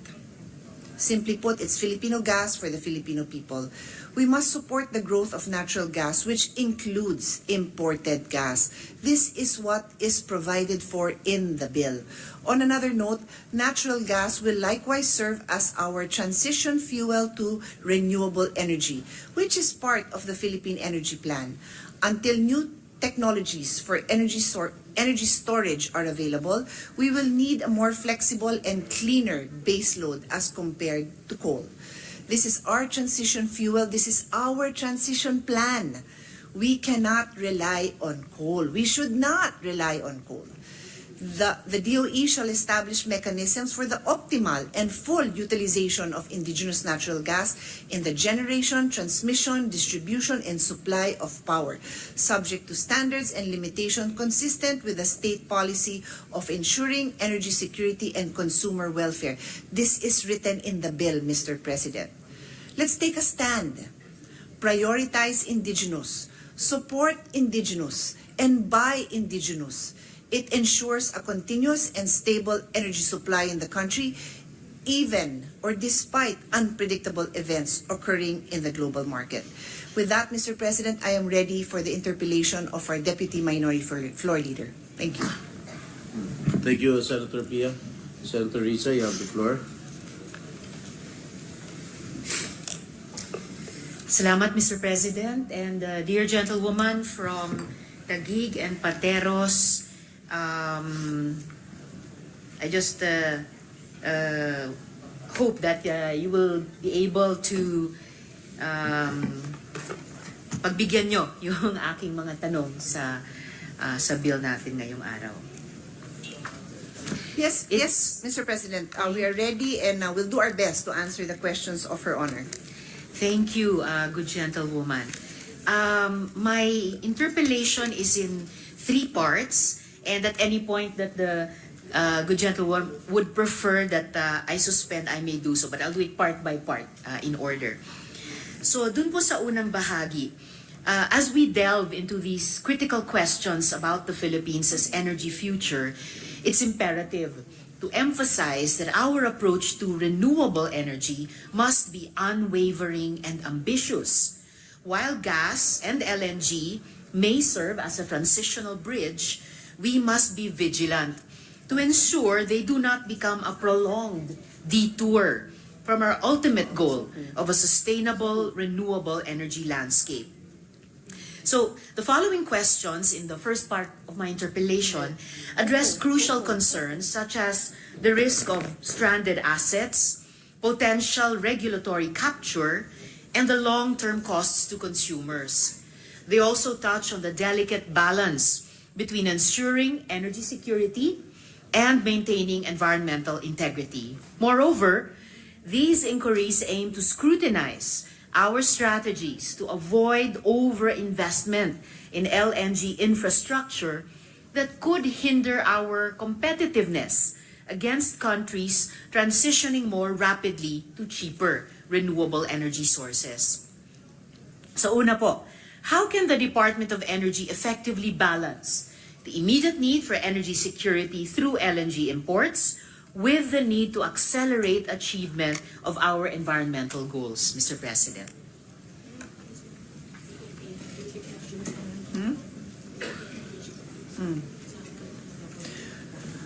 Mr. President, the long answer to Her Honor's first question on how the Department of Energy will make that transition, and I think she wants it to be an ambitious transition to renewable energy, and at the same time, I guess, use the transition plan as very responsibly, is contained in the Philippine Energy Plan, no? But precisely why we need this transition plan, because, and I did not know this, dear colleagues, until very recently when I had to, of course, read up and educate myself when I became the chairman of the Committee on Energy. I'm very pro-renewables, but I did not know what I know now, which is for us to really be able to transition to renewable, we need to invest in storage. That is the biggest issue with renewable. That is precisely why it cannot be used as a base load now. In as much as we would like to all be renewable, we do not have the capacity to make that happen because it cannot be used as the base load. Now, can we just purchase overnight by next year the storage facilities to make this happen? I don't think so, Mr. President. I would be very happy to be educated by anyone in the room, any expert that will tell us that that can happen. But not only is it extremely expensive, the storage, I think the hope is that in a few years, it can become more reasonably priced, because until we can store it, ang dami ring natatapon din na renewable energy, sayang. So what is our transition plan? Precisely itong natural gas. And then, as to go into details on this, is the balance now between indigenous natural gas and imported natural gas.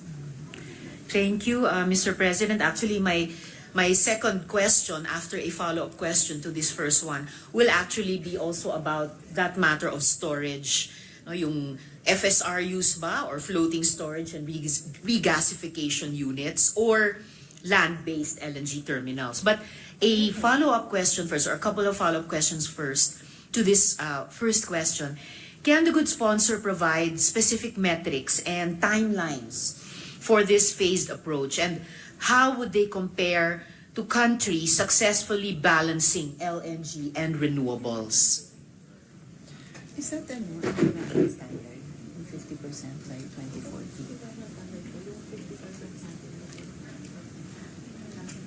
So,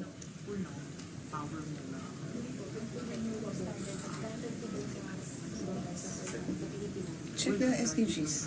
Check the SDGs.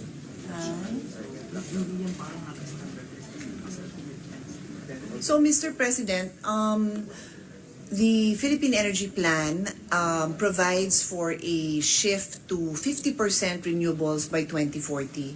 And what I am checking right now is what are the different standards of the other countries. We can easily provide that in a few minutes. So if Your Honor doesn't mind proceeding to the next question, but that is a metric that we can easily pull up. All right, no problem. Good sponsor, thank you. I can wait for that during our interpellation, particularly this first part of my interpellation. Also, how will you ensure, good sponsor, that the bridge provided by LNG doesn't become a long-term dependency, potentially hindering the urgent transition to renewables?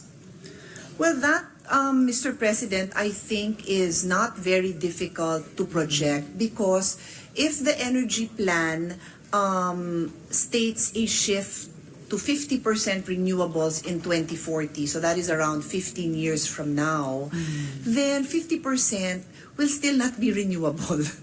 And so if we were to choose what we will prioritize after renewables, then our best bet, I think no one will argue, would be our indigenous natural gas and then imported natural gas, which is yun nga, a transition fuel, and then the others. So there will still be a market, Mr. President. The market for LNG will not go away by 2040 or 2050 because we cannot transition completely to renewables in the next 15 to 20 years. Of course, Mr. President, I guess that we could project that 50% would still not be renewables by 2040. Yes. Only because DOE set that very modest target of only 50% by 2040 instead of stretching further for a higher percentage of our energy mix to be made up by renewable energy. So this is related to this whole first question about a balance, about timelines for a phased approach, and about making sure that the transition, or rather making sure that our shift to renewable energies is not pegged on the transition, kundi kabaliktaran, na yung transition is pegged to yung pinaka-ambitious na RE targets na kaya nating iset. In any case, I will leave this part of the interpellation at this for now and go on to my next question about storage. But before I do that, let me rephrase this first question one more time. How much LNG? Mr. President, Yes, Mr. Mr. Good sponsor. I'll just add, no, because I know Her Honor is like this representation, very keen on expediting, and ayaw din natin minsan yung masyadong modest, di ba? So I wanted to ask, and I did ask our resource persons, ano naman yung hindi modest na expectation? So to be more aggressive in the shift to renewable, then that would now include, Mr. President, the mix of nuclear. And Sorry, by the mix 20 of? nuclear. Naku. Yes, I know. So but that is Okay. that is the reality. When and I mean this bill does not include nuclear, so I wouldn't really want to go in that direction on the discussion, but I am being honest about what those projections are. If we will include nuclear, and many countries have made that shift during the Ukraine shift in direction during the Ukraine war, then by 2050, 70% na yung target. So I'm just putting that there for Her Honor to include in her notes. Thank you, good sponsor. Of course, prejudicial question, and I've long answered it, at least for myself, just for this representation, ang nuclear energy ay hindi renewable energy. So hindi ko rin siya maikwenta sa energy mix natin. Even for a more ambitious target of 70% mix of renewable energies by 2050. I do think kaya sanang magtakda ng mas ambisyosong target ang DOE for renewable energies in the energy mix using true renewables and excluding nuclear. But let me rephrase my first question one more time. Okay. Sorry again for yes, interrupting. So good one sponsor. last point. DOE actually has different scenarios. So listening to her honor's concerns that what would it be if it did not include nuclear, we will just submit because they are different combinations, Mr. President. So her honor can proceed, but we will just submit that to her. Thank you, good sponsor. Actually, helpful yon kasi mag-figure din yon sa yung isang follow-up question na specific metrics and timelines for the phased approach.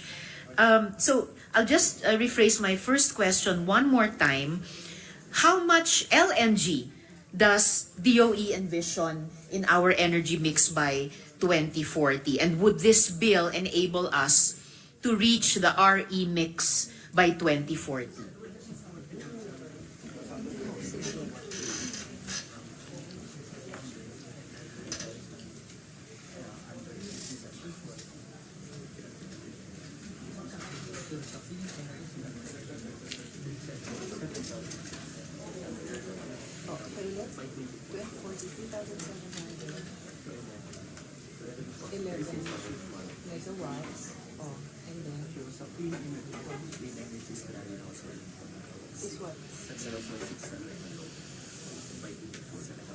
From where to what? Same. From 3,000. I'm sorry. So ang LNG ngayon is 3,700. And by natural gas. And then by 2040 it will be 11K. For business as usual. Pero kung gusto natin pure clean energy, we lost me there. Ang natural gas is 3.7, aakyat ng 11. So what is 7.6? That will be natural gas. I thought the first one is natural gas. 3.7, 11. 2040. Ang assumption na wala nang malampaya. We're not yet sure kung meron sa kanila. Kaya ito, posible yung potential na pwedeng fuel, pwedeng pumasok din ang gas. I'm very lost now. Suspension. Okay, a minute suspension please. I'm very lost. Sorry. You're just telling me now, natural gas is 3.7.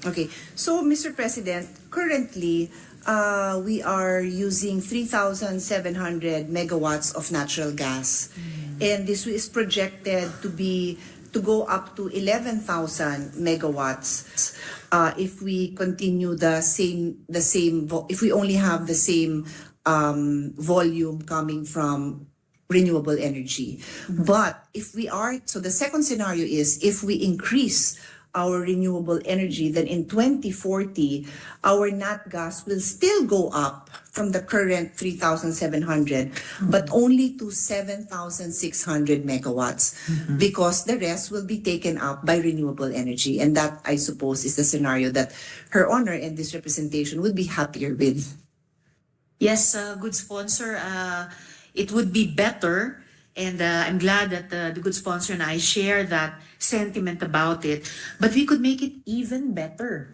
And actually, there might be an unintended consequence of our bill, because currently, under the Philippine Energy Plan, the plan is, or the current situation at present is 60% is accounted for by coal in our energy mix. If we add LNG, would this formula allow us to increase the RE energy mix by 50%, or would it, on the contrary, further increase the fossil share in our energy mix? Kasi ang LNG ay fossil din siya. So, baka yung unintended consequence ay mas lalong hindi natin matupad yung commitments natin under the Paris Agreement of 70%, 75% reduction in our emissions. Good sponsor. Well, actually, Mr. President, we've also asked those questions, and the reality is the demand for power and electricity will keep on getting higher in our country. We're a developing country. If you look at what our targets are, it is to even further industrialize. We still have many areas that do not have adequate electricity. So the demand will continue to be higher. So the challenge is for the DOE to allocate those increased demands for more renewables, and to the extent that it cannot, and I am with Her Honor there, that we don't want our reliance on natural gas to be the deterrent to transition to renewable energy. And that is why the energy plan is very clear that it is a transition fuel for the totality of the energy that is needed.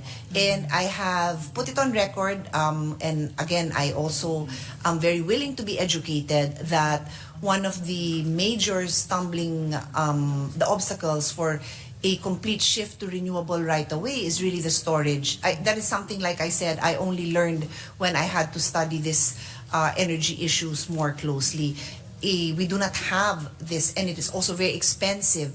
And if you, I have asked other players in the field, and it's not something readily available yet, Mr. President. Maybe there will be new technology, there will be improvement in the discovery of ways to store, but until that happens, the transition will not be something available to us in the next decade. Salamat, good sponsor. Dadako na nga ako ngayon sa tanong tungkol sa storage. Saying only, just to, by way of closing my first question for now, na masaya ako na the good sponsor has indicated that there's a possible range of upping the LNG share from the current 3,700 megawatts to a range of 7,600 to 11,000 megawatts. To be clear, ma'am, yes, good to be sponsor. clear, Mr. President, that is not LNG, that's natural gas. Oh. Which includes... Okay, natural gas, nat Kasi gas. yung liquefied, pag sinabing LNG, liquefied na yon, and then they have to regasify, which is why this representation keeps on repeating that is why it is inherently, it tends to be more expensive, because yung LNG, hindi yan pwedeng i-pipe diretso sa atin. So dadating yan ng liquid, tapos i-regasify. So if our colleagues will recall, during the interpellation with Senator Sherwin Gatchalian yesterday, for 2 days in a row, we clarified that yung presyo na sinasabi niya na medyo dikit sa presyo ng indigenous gas, if you add the cost of regasification, by far mas mahal yung imported LNG. By about 2 pesos, good sponsor, if I remember Dollars. from the previous. Dollars. All right, good sponsor. And salamat for the important correction. Yes, nat gas, since this is our nat gas bill.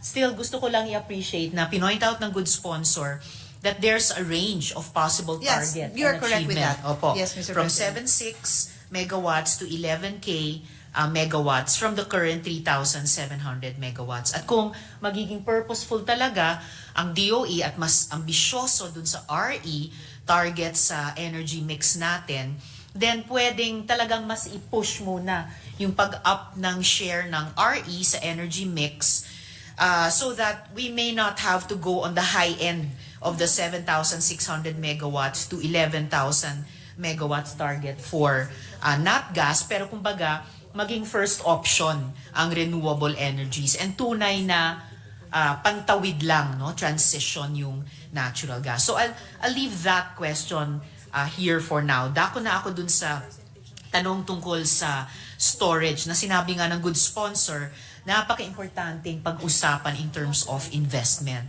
So, given the uncertainties in future gas demand, and sinabi na nga ng good sponsor, the demand will rise for energy in general. But given the uncertainties in future, in particular gas demand, and the rapid evolution of renewable energy technologies, how should the DOE evaluate the trade-offs between flexible, lower-cost FSRU or floating storage and regasification units solutions, trade-off sa pagitan nun at yung mga more capital-intensive land-based LNG terminals? Well, Mr. President, precisely we empower the DOE to make that determination at the proper time. This bill does not dictate, Mr. President, because I have always taken the position that as lawmakers, it is not our job to make business decisions or to regulate, no, in those details. So, maganda ho yung tanong ng ating kasama, pero I think what needs to be emphasized is that si DOE ang equipped to make those proper decisions. Tama po kayo. There will, and as to whether it's a capital intensive, facility that will last 50 years, tapos hindi naman pala kailangan for 50 years, mas maganda yung floating device. Kaya na po nila yon. In fact, if you look at the bill, we are supportive of the manpower that will be needed. Diba, we have our regulatory bodies that really need to be experts in this so that they can make the proper decisions or give the proper guidelines to create that environment. Kasi pangit naman talaga na magki-create ka ng environment pointing to one thing when that demand for that might be not as long term. But I also need to say that I'm almost certain that lahat naman mag-i-invest, we're talking about mega bucks here. Like, they do their research naman, no? Sila din naman ang gagastos, hindi naman ho ang gobyerno magpapatayo niyan. So, sila din ang gagastos niyan. So, sila din ang, they will also use their resources to determine what would be the best investment in storage facilities, Mr. President. Salamat, Mr. President. And nabanggit na rin ng good sponsor, I will also ask a question later about precisely yung expertise or yung capacity ng DOE at yung attached agencies niya to exercise or to deploy their expertise in this admittedly very new field for the energy sector in our country, yung nat gas field. And of course, bagamat yung mga stakeholders natin from the private sector will be deploying the greater part of the capital here, kailangan sabihin din ng DOE sa kanila ano yung specs na sa tingin ng department pinaka-optimal para sa ating public. Dahil these may be business decisions primarily for the private sector stakeholders, pero para sa energy regulatory bodies natin, importante din mag-weigh in sila ngayon pa lamang. In terms, yes, of the business or the economics of it, but also in terms of the environmental aspect at saka in terms of achieving the overall objectives of the Philippine Energy Plan. Diba? Ano yung wisdom ng DOE sa ngayon tungkol sa anong klaseng storage mas gusto nilang kumiling ang ating private sector stakeholders, whether itong floating or yung mga land-based. Lalo na environmentally sensitive din yung ibang mga area kung saan nakatayo na at balak pang itayo yung mga storage facilities natin. So, follow-up question po, how does DOE plan to mitigate the risk of stranded assets, particularly nga dun sa land-based terminals, just in case the optimal scenario materializes if renewable energy adoption outpaces projections, Mr. President? Actually, Mr. President, I feel that those are the real challenges that the government and DOE in particular will face, and also the investors. And that's why this representation feels that it's very important to communicate the right message. So the number one is renewables. I mean, I may not say it as often in the course of defending this bill over 3 hours or 4 hours in a day, because the bill is on nat gas bill. But I say it often enough, and I will repeat it because it is the question Her Honor poses, that renewable is the priority, followed by the transition fuel. So yes, it is tricky. Let's not pretend that it is not. There may be mistakes along the way. That is quite. I think it is impossible to predict to an exact number what the exact mix will be, but with the use of technology, with the right expertise, they can reasonably assume what needs to be where the investments need to be made. And that is why the energy plan supported by this bill will clearly say that renewable energy, then the transition fuel. But Her Honor very well knows, because it's in the news, even those operating coal plants are asking for permission to continue operations and even to expand their operations. So those are all issues that DOE has to deal with. They are environmental, they are political, they are financial. So kailangan magagaling yung mga tao natin to respond to those questions. And it is a cheap source. So let's not pretend that these are easy questions to answer. Diba? Sino bang may ayaw ng mura? O, pero sino bang may gusto ng madumi? So, it is, Her Honor asked the right questions, because it is truly a balancing act that DOE has to have the stomach to respond to responsibly and for the sake of the future. Salamat, good sponsor. And of course, kailangan pa rin nating itanong, at mamaya itatanong ko rin dun sa tanong ko tungkol sa presyo, how mura really is mura? At saka ang malinis ba talaga malinis, or hindi rin marumi sa enerhiya? And I guess yung isang nakapaloob dun sa tanong ko, it's biased. If we had to choose between the two, maybe biased more for floating storage rather than land-based. Not to say na imposibleng maging stranded asset din yung floating, yung FSRUs, pero parang mas may possibility maging stranded asset ang land-based terminals. But having said that, yun na nga, kahit dun sa usapin ng FSRUs o floating storage and regasification units, what safeguards are in place to ensure that even though the supposed flexibility of FSRUs doesn't lead to prolonged reliance on LNG or on nat gas at the expense of renewable energy development? Can Her Honor just repeat that? Yes, good what sponsor. Safeguards? What safeguards are in place para siguruhin na kahit yung sinasabing flexibility ng mga FSRUs o floating storage and regasification units, na hindi yun hahantong sa prolonged reliance sa LNG o sa nat gas, na ang magsasuffer ay yung renewable energy development.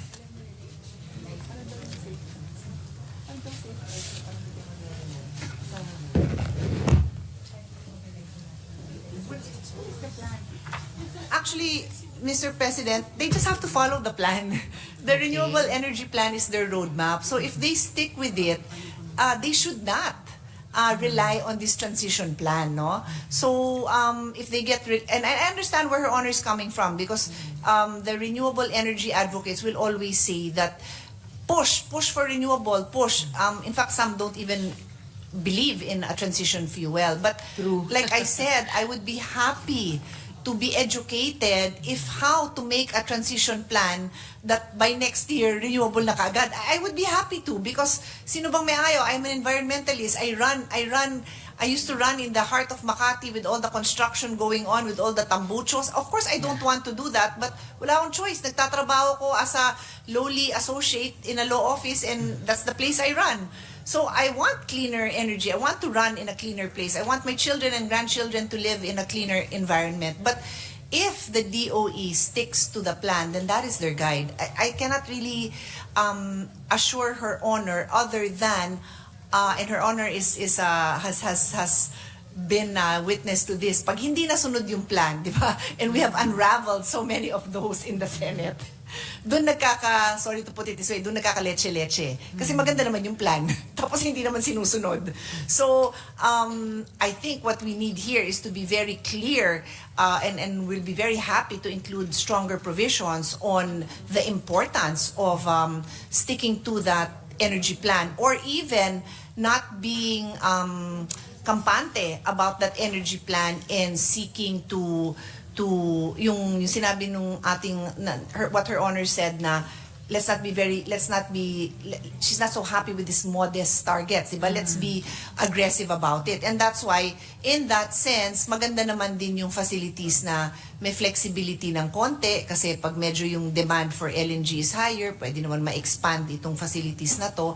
But, those are the risks then that I've come to learn, and the example I like to give is when we determine that it is a necessity that we do not, wag natin tipirin yung paggawa ng matinong school building.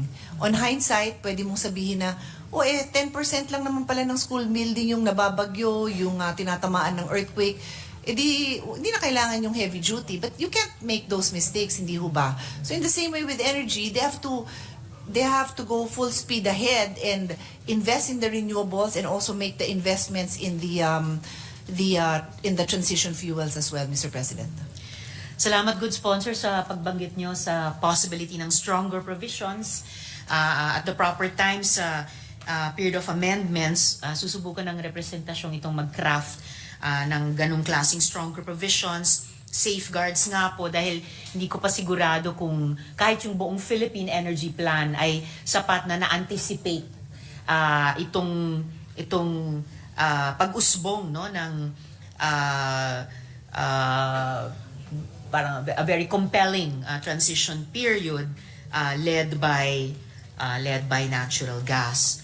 So, dako sa susunod na tanong ko, good sponsor, Mr. President. In the course of the hearings and even the briefings, has the sponsor perhaps required DOE to provide an accounting and analysis of the financial incentives and support mechanisms that will be made available, particularly for LNG importation, and specifically focusing on the following areas? Dalawa po ito.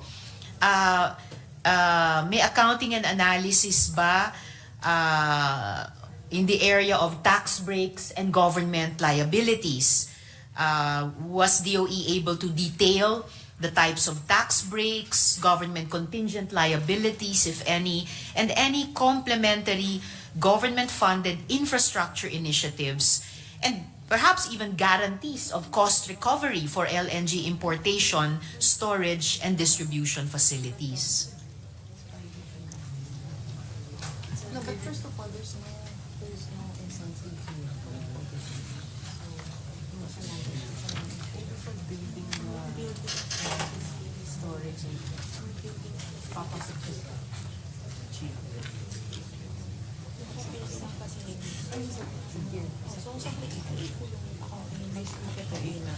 So actually, Mr. President, the importation of LNG has been ongoing, and there is no new incentive. Specifically, I'm referring to the VAT incentives, because the VAT incentives are only for the VAT exemptions, to be clear, are only for the indigenous natural gas. But there is a provision which seeks to include the facilities to be used for natural gas to be included in the Tier 3 of CREATE.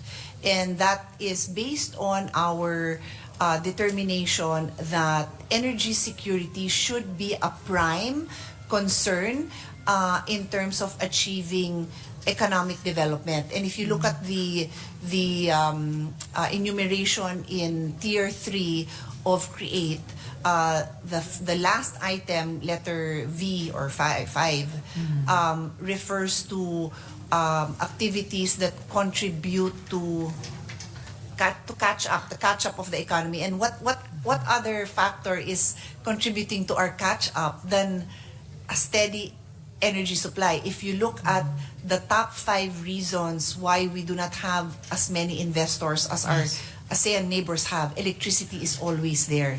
So that is the response, Mr. President. Thank you, good sponsor. A little later, may tanong din ako tungkol dun sa investment situation dito sa Pilipinas and how nat gas or the transition would play into that. But one more question about the accounting and analysis on the finance side. What about may focus na ba ang DOE on existing subsidies to identify and describe the current subsidies and support being provided for gas exploration, transmission, and related activities?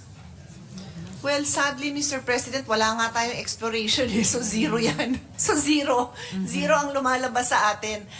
But should there be takers, which is what this bill intends to support, but even without the bill, DOE has taken the lead on that and they have bidding going on, then PD 87 provides for those incentives. And basically, I can explain what it is in a nutshell, is that this exploration and development costs hundreds of millions into the billions of pesos to happen. And if they don't discover anything, there is no cost to government. But if they do discover, then that is where the formula kicks in and there is a sharing. And I think Her Honor has heard this representation explain that sharing quite a number of times already. Yes. But 60% of the revenues would go back to government. Thank you, good sponsor. Ito bang mga initial analysis on the tax breaks, on subsidies, these analyses that are inputs to cost-benefit analysis, available na po ba sila?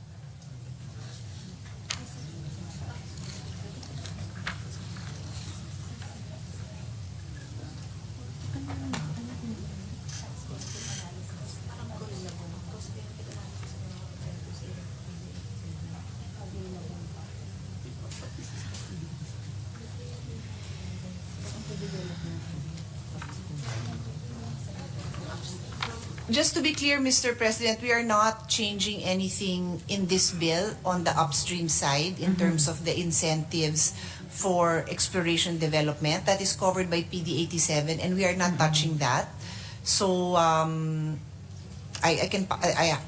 DOE is aware of Her Honor's question. We can pass that on, but it's not something that we have prepared to discuss just because it's not covered by this bill, Mr. President. I see. All right, good sponsor. In that case, para lang mas may material tayo to look at or to try to craft cost-benefit analyses also for the midstream and downstream. So if we don't have all these parts of the analysis yet, and since the proposed bill will create entitlements for these, may I request na lang through the good sponsor that DOE also submit to us or provide us with the following insights. Dalawa rin. So una, a per kilowatt hour computation of the price of gas from both imported LNG and domestically produced sources. And if the department could include in that any assumptions of government support or variables that may affect these calculations. And secondly, kung maaring makapag-submit ang DOE sa atin through the good sponsor, computations for a scenario where, at dito bumabalik ako sa naunang tanong ko, a scenario where we exclusively build only floating storage and regasification units or FSRUs, taking note of their redeployability. If DOE could include computations on the potential resources that could be then freed up for renewable energy programs. If FSRUs are utilized instead of traditional land-based and more financially massive LNG facilities. Your Honor, the DOE has heard Her Honor's questions and we have instructed them to provide.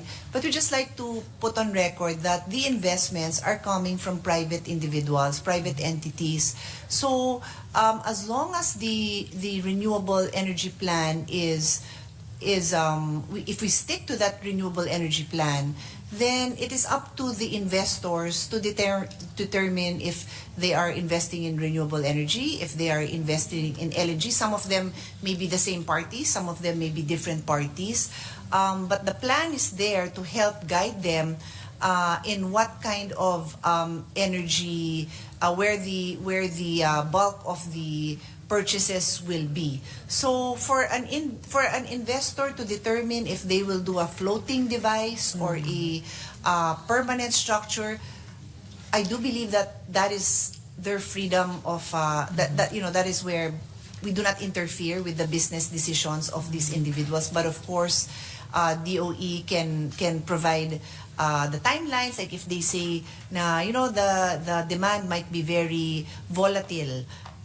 Because ang dami nating indigenous gas. So baka konti lang yung demand, you might prefer to build a smaller storage facility na magagamit parate pero small, or you might prefer a floating vessel that can be expanded and retracted. So that's where, Your Honor, to be perfectly honest, we leave it to the DOE and the private investors to hash out, no, that will no longer be covered by this measure, Mr. President.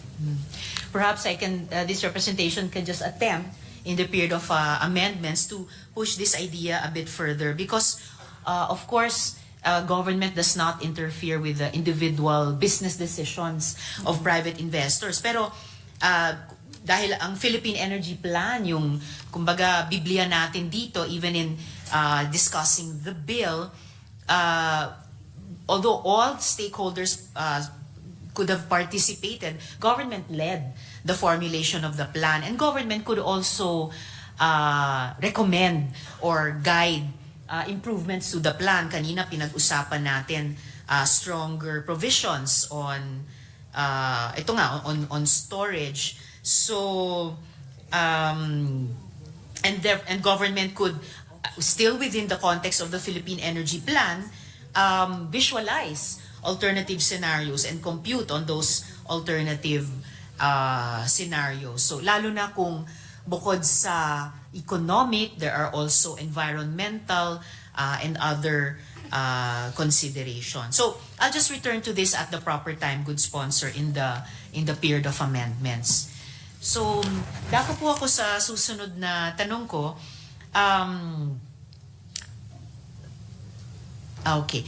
In an unlikely scenario where new technologies make for much more available and cheaper LNG from abroad, in that unlikely scenario, how could the Philippines ensure that its investment in LNG infrastructure genuinely supports the transition to renewable energy rather than create a long-term dependence on fossil fuels, Mr. President?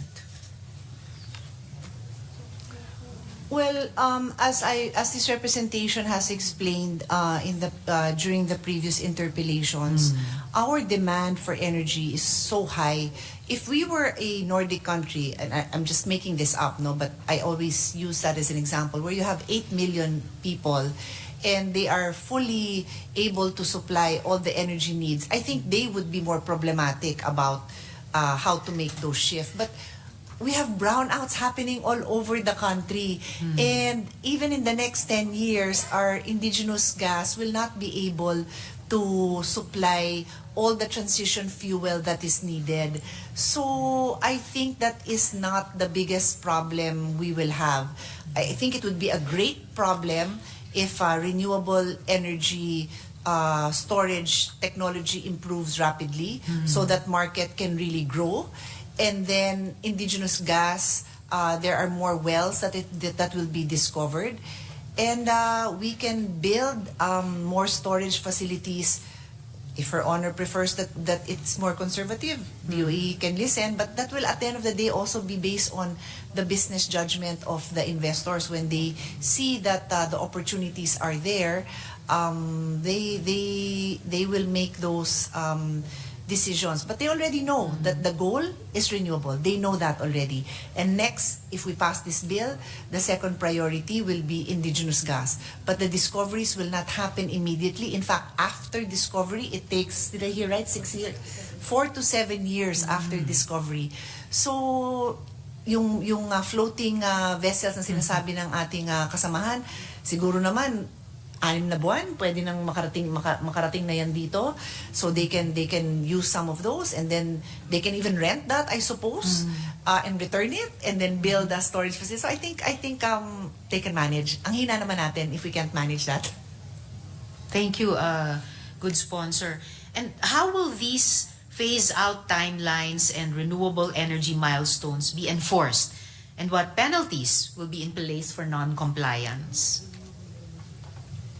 I think that would be a subject matter of another bill. This representation would be happy to take a look at that.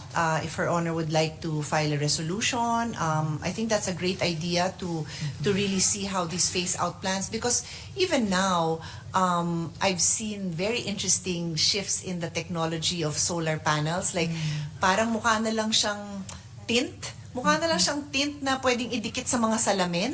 So, paano kung may investor dyan na bumili na ng mga ang bibigat, na ang lalaki? But I suppose for the next, I don't know how long, may demand pa doon. Baka yung tinted na yun, ano pa lang, nasa developmental stage. But that is the world we live in, no? Technology changes rapidly. And even those in renewable, now, if they're not willing to make the shift, mapapag-iwanan din. So, I think it's a sector that people are willing to take risks, but also very much willing, I hope, to take the risk in the right direction. I share that hope, good sponsor. And salamat dun sa suggestion na maybe craft another bill or file a resolution regarding this question. Another option, of course, is also to look at... Madam, Yes, Mr. good President, sponsor. I forgot the point of giving that example pala in the shift to the easier, the thinner, the lighter solar panels is what then do you do with all these big heavy panels. solar equipment? So that's why I believe that Her Honor's question is valid, and the need for legislation may be very important, because what do you call that phase, yung when you clean it up and you decommissioning, yon. Kasi sa natural gas we have that, the decommissioning. But if you think about it, and I don't know what the proper phrase is sa renewable, di dapat may ganun din, di ba? Kasi magshi-shift ka nga sa mas there will be a natural shift. So I think it's worth looking into another time, Mr. President. I agree, a good sponsor, Mr. President, it's worth looking into. But I think not necessarily another time. Possibly even within this bill. Kasi, Meron na. ang tawag nito, We we're have that, Your guided- Honor, Yes, good within this sponsor? bill. We have the provision on the decommissioning. Ah. That's part of the lifespan from the exploration, discovery, development, transportation, and then delivery to the end user, and then the decommissioning. That is covered, Mr. President. As far as natural gas is concerned, this is the right time. Her Honor is correct. So any Great. concerns or improvement on the measure on that is very welcome here. Maraming salamat, good sponsor. That is great to hear, Mr. President. Dahil, di ba, guided overall by the Philippine Energy Plan, papunta naman tayo sa gusto natin mas sustainable na energy mix, energy situation by 2040. As the good sponsor said, that's a good sweet 16 years from now. And yung ibang mga timetables na pinag-uusapan natin in terms of nat gas in particular are shorter chunks, smaller chunks of time. 6 months or 4 to 7 years kanina pinag-uusapan. So there's really an opening by insisting that the renewable energy targets envisioned in the Philippine Energy Plan will indeed be targeted at hopefully mas ambitiously, and that with the emergence of this scintillating transition period of nat gas, that we don't fall in love with it for too long, na may natural na pagpipigil tayo sa pag-accelerate ng RE, na in a way there will be some restraint or just some sense of timeliness on the part of the nat gas part of our energy mix para paunahin talaga yung renewable energies. And that's why I'm concerned about timelines and milestones and non-compliance. So lastly, about this topic, good sponsor, Mr. President, what measures therefore are being taken to prevent regulatory capture by LNG interests that might seek to extend the lifespan of LNG infrastructure beyond the transition period?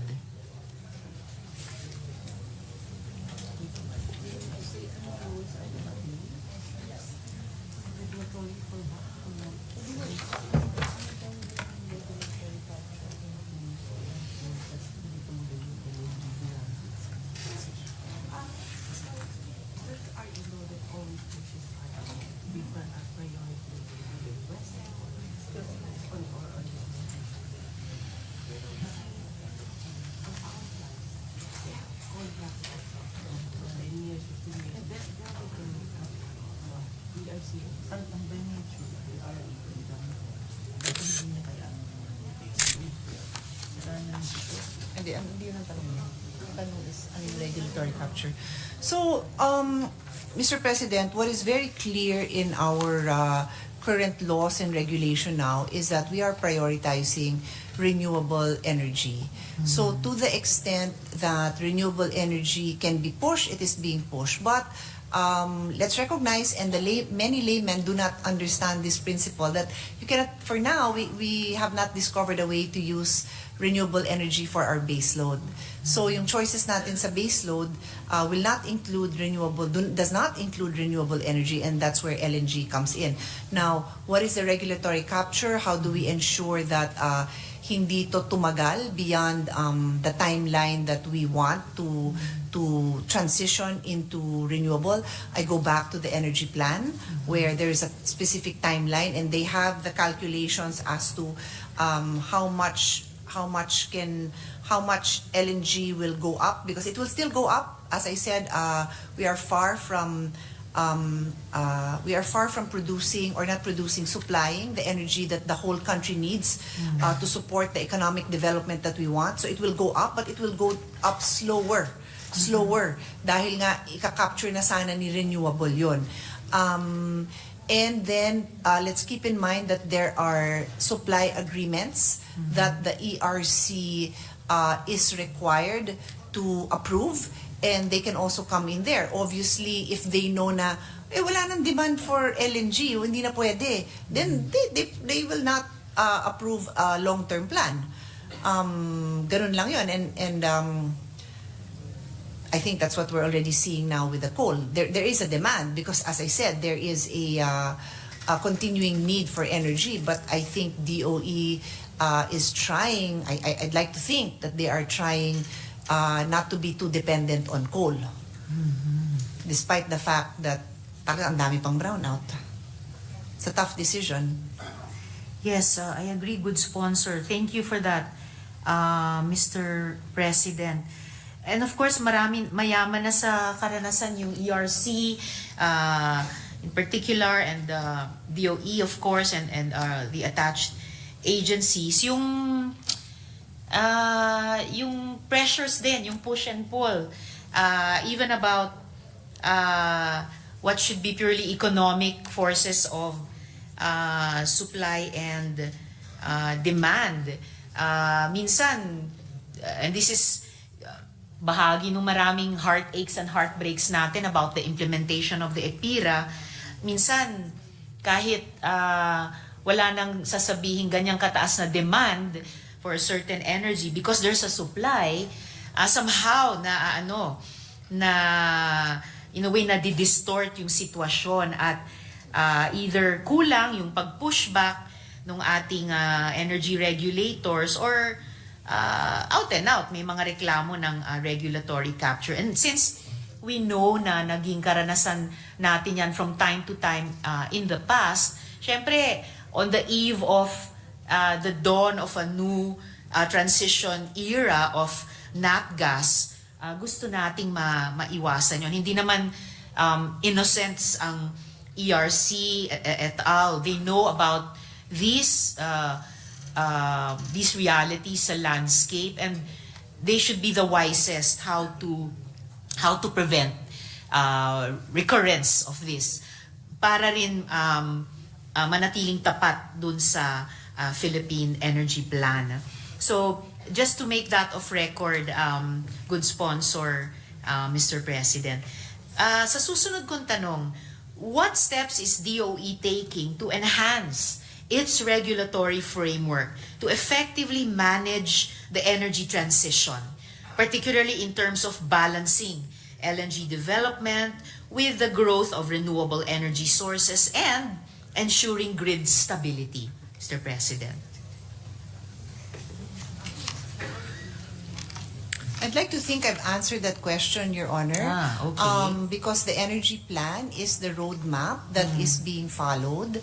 And so given the energy mix that they seek to achieve, the clear demand for more power, right now, there is a demand for more renewables, there is a demand for more natural gas, and in terms of natural gas being divided between indigenous and LNG, there is a demand for all of that as well. But they do have a few more, they have scenarios, Mr. President, but I can say with certainty that right now, there is so much more demand. And to be clear, Mr. President, the bill actually refers to a comprehensive plan that DOE will provide. This is the Philippine Downstream Natural Gas Distribution Development Plan. And this will contain, among others, information on the distribution systems and virtual transportation systems, including location, construction, operation and maintenance, expansion, modification, rehabilitation, decommissioning, and abandonment, whichever is applicable. The plan shall also include all studies, programs, and policies for the promotion and development of the distribution sector. So I think in addition to the energy plan, ito na ho yung mas detalyadong mga plano na tinatanong ng ating kasamahan na baka it's not yet available in the energy plan. That is why we want to pass this measure to have more details on the natural gas development plan. Salamat, good sponsor, Mr. President. Totoo, maraming moving parts ito. And with this question, isinama ko na yung part yung grid, no? Ensuring its stability. And dito, syempre, papasok yung nat gas development, and andun na yung ating efforts na yung RE sources ma-upload din, no, sa grid at ma-distribute sa pamamagitan ng grid. Follow-up question to that, how does DOE plan, ito nabanggit na rin natin ng good sponsor kanina about capacity, how does DOE plan to address potential limitations in government capacity to effectively implement and oversee these complex regulatory changes? Pakiulit yung tanong. How Sige po. does DOE... Paano pinaplano ng DOE i-address yung mga potential limitations sa kapasidad ng gobyerno na effectively i-implement tas mag-exercise ng oversight dito sa mga complex regulatory changes na ito? Yeah. Well, first of all, Mr. President, we know that we are government run by people, and so I think the first step should be really capacitating our people, and we provide that in section, in the Declaration of Policy. It includes the equipping the necessary technical expertise and skills of personnel in government agencies and the private sector to support the development of the natural gas industry. Kasi kung ako tatanungin nyo, wala talaga akong capacity to implement this. No, I think I understand enough to provide for the policy framework, which is this bill, but we really need technical people. And yeah, we've included that in the bill precisely because we feel that is very important. Agree. Thank you, good sponsor. And a second follow-up question, what specific measures are being taken to ensure that even grid modernization efforts prioritize renewable energy integration even over LNG flexibility? Mr. President. Meron ba?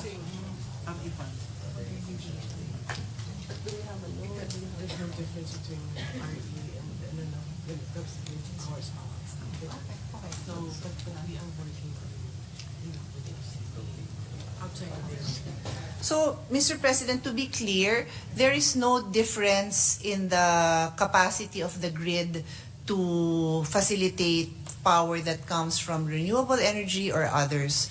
So there is no need to make a specific shift or to prepare for that. Having said that, though, DOE is constantly updating, or at least trying to update themselves and keep themselves abreast with changes in the landscapes in other countries, which makes it easy for us in a way because we can just look at what's happening there, and then also working with the private sector as well. Thank you, good sponsor. So again, at the proper time during the period of amendments, probably this representation will attempt to propose amendments that will indeed prioritize RE over LNG, even in the grid. Thank you, good sponsor. So, huling tanong ko dito sa first part ng interpellation ko. Kanina napag-usapan din natin, good sponsor, yung tungkol sa investment situation. So, there are not too many investment opportunities in the country. For example, we've even been called a manufacturing desert. And real property development appears to be going into stagnation mode for the next 5 years. And of course, it's a crisis when capital has nowhere to go. And we won't be surprised if investors in the gas sector will want to invest more rather than less. So, what specific measures and assessment tools is the DOE implementing to prevent the overbuilding of LNG infrastructure and to protect consumers from the financial burden of potential stranded assets? I believe we've answered that question, Your Honor. That the DOE has made very clear, and when we pass this bill, it will continue to work with the private sector, the investors, on the demand for renewable based on the targets in the energy plan, and then the use of LNG as a transition fuel. It is in our best interest that we have enough supply. I think that is the most important. As to whether it can be predicted to the exact mix, I think that is highly impossible or improbable.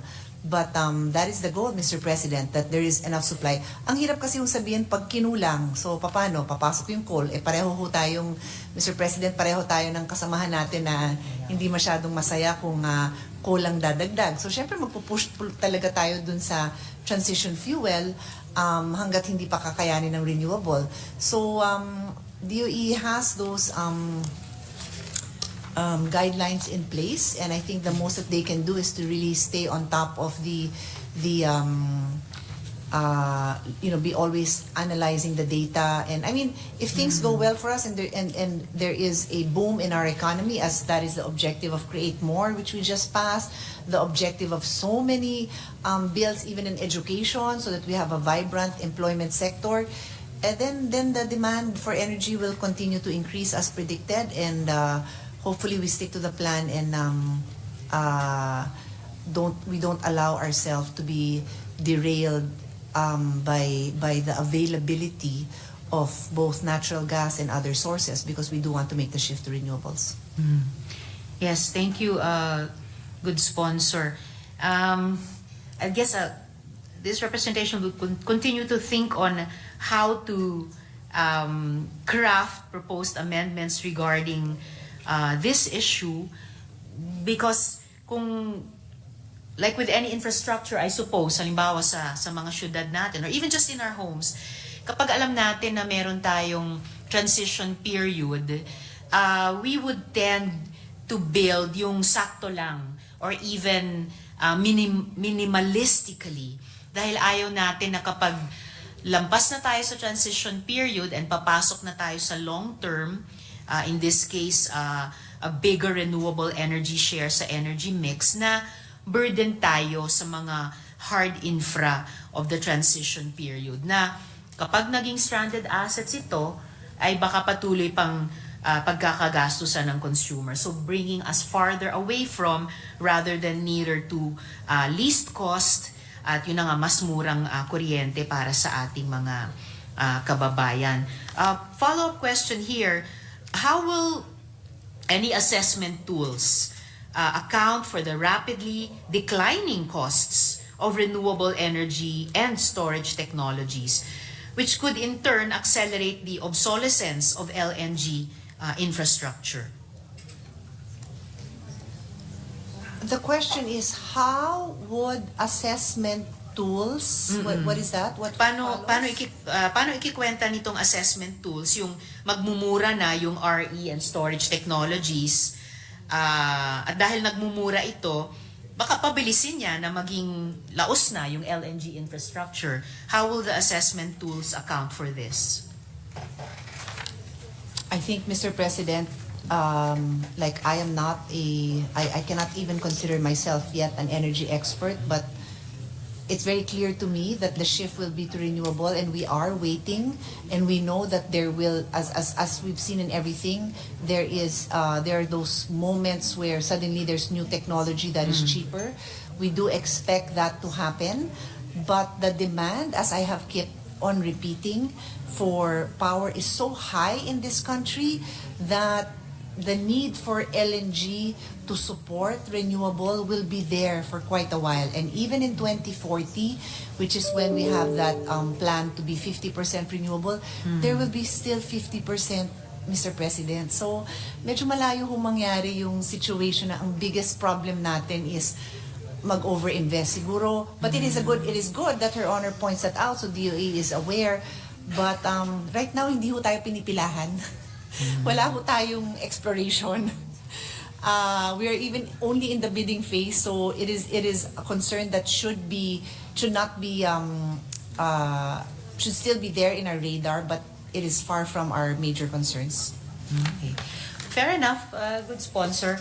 Although I would also, this representation would also rather na kahit habang hindi pa tayo pinipilahan, we, the Philippines, set ourselves up as in a way, even if modestly or less modestly, hopefully, a pioneer for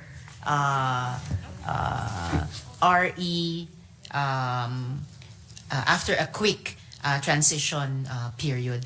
Huling follow-up question ko dito sa huling tanong ko sa... Just for Her Yes, Honor's good sponsor. own for her information and her team that clearly is very concerned with renewables, the renewable energy law itself creates a body. It's called the National Renewable Energy Board, and it is their responsibility to monitor and review the implementation of the law, to review technologies. So sila ho ang titingin at mag-guide siguro ng mas detalye sa DOE din to say na, may mga bagong technology, baka yung timeline natin ng pag-shift ng 10 years, 7 years. You know? So all of these things, thankfully we have passed that law, yung binabanggit ko, batas na yan, and that is in place already. Thank you, good sponsor. That should really come in helpful dito sa pagbaybay natin sa bill. So yun na nga, huling follow-up question ko dito sa unang bahagi ng interpellation. What specific consumer protection mechanisms are being put in place to shield Filipino consumers from bearing the costs of stranded LNG assets in a scenario in which renewable energy comes to be far more commercially viable even than gas, Mr. President?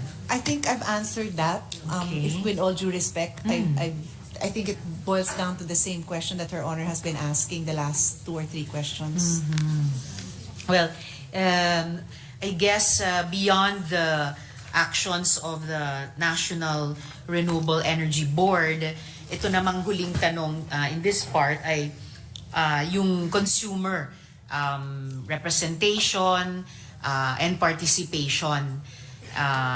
Pati sa pag-design nitong transition period of nat gas in between the coal, but as a transition dahil fossil din naman ang nat gas, then papunta sa long-term na renewable energy. And I share the hope of the good sponsor na mas maagang aabot tayo dun sa scenario na yung renewable energy really has a significant or even a dominant share in our energy mix. Dagdag ko lang, yes, good Mr. sponsor. President, that this bill includes the creation of a technical committee, and doon sa, kasi Her Honor mentioned consumers, no? So doon sa technical committee, meron tayong representatives from the academe, trade and industry, consumer, to be very specific, professional associations, research institutions, government agency, testing institutions, and other relevant sectors. This can be found in Section 5. Thank you, good sponsor. So, good sponsor, Mr. President, I'm 1/3 of the way through in my interpellation. Gusto ba ng good sponsor ipagpatuloy natin or mag-suspend muna No, we are ako? continuing because we Okay have po. a timeline, I think, that has been discussed with the leadership. So, we are happy to continue for as long as Her Honor has questions. All Thank right, you. salamat po, good sponsor, Mr. President. So, itong midway na note, as we continue to examine the Philippines' energy strategy, it's crucial to maintain a laser focus on the ultimate goal, a sustainable, renewable energy future. While LNG may play a transitional role, we must be vigilant against the risks of over-reliance on this fossil fuel.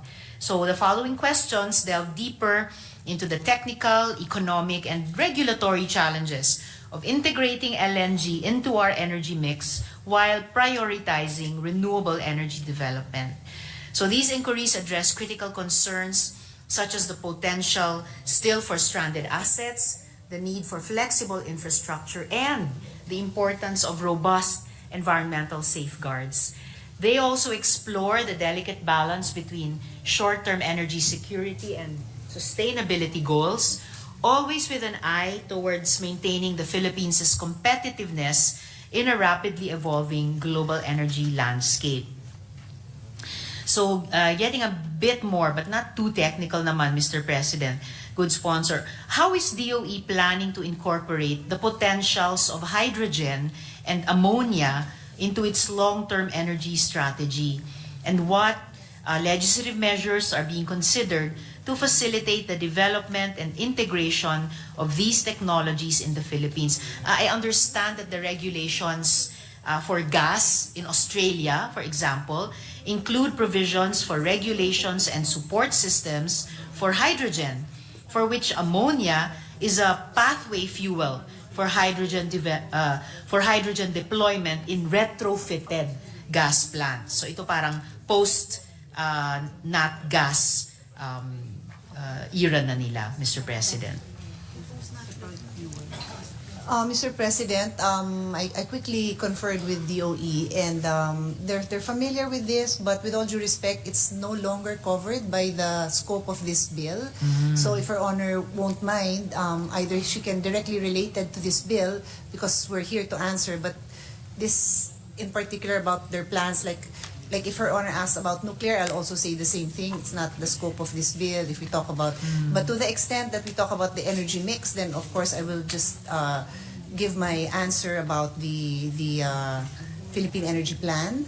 So, but do note that we've referred it to the DOE, and they will be happy to provide response if Her Honor would like to discuss that at another time. Thank you, good sponsor. That's enough for me for now to be able to discuss this further with the DOE. Noting lang na it's also related to my first or one of my first questions about comparing and contrasting yung plano natin to get to RE through gas, comparing with yung nagiging proseso sa ibang mga bansa, which is also why I mentioned Australia. All right, since my follow-up questions are about hydrogen and ammonia technologies and about blue hydrogen from LNG, if the good sponsor won't mind, I'll just put them on record, tapos i-follow up na lang ng office ko sa DOE. One follow-up question is, how will the department ensure that investments in hydrogen and ammonia technologies don't divert resources from more immediate and cost-effective renewable energy solutions? And what safeguards are being put in place to prevent the development of blue hydrogen from LNG, which could extend fossil fuel dependence? So, dako na ako sa susunod na tanong. What specific design criteria and technologies should the DOE mandate for new LNG facilities to ensure maximum flexibility and, nabanggit na rin ng good sponsor kanina, cost-effective decommissioning or even repurposing, considering the uncertain future of gas in the Philippine energy mix, Mr. President?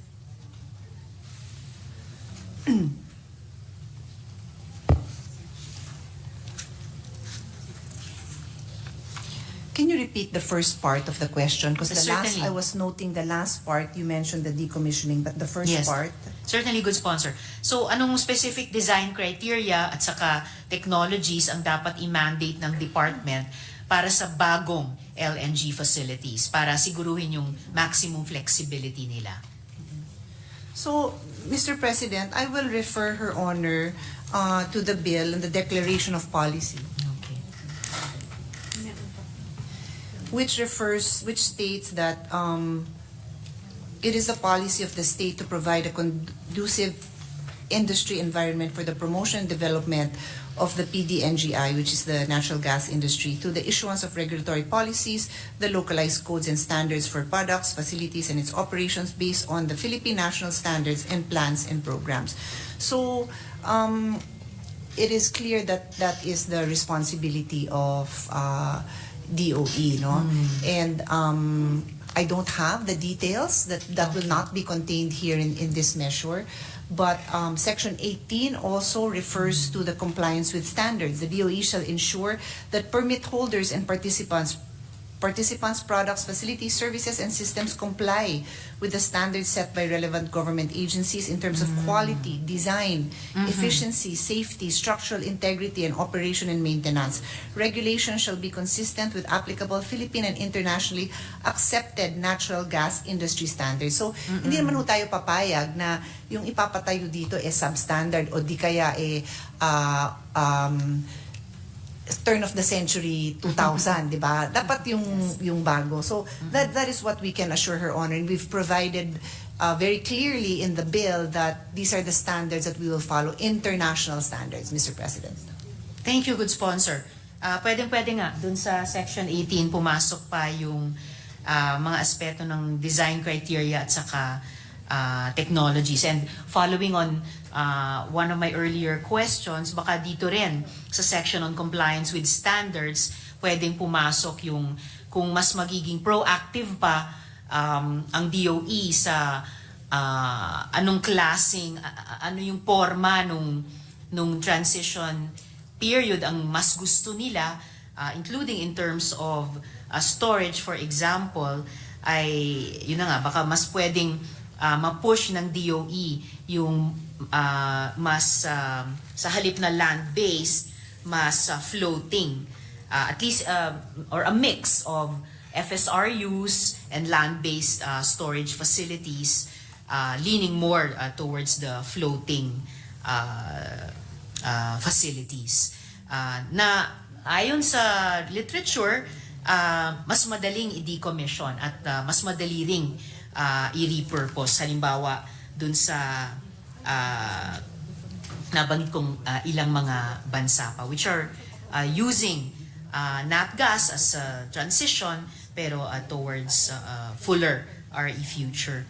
So follow-up questions if the good sponsor would care to comment on them further, perhaps in relation to Section 18.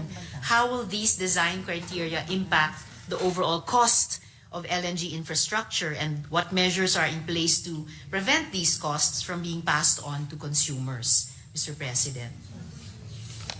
What is Your Honor's question? What are the designs? Ano yung impact nitong design criteria sa overall na presyo ng LNG infrastructure?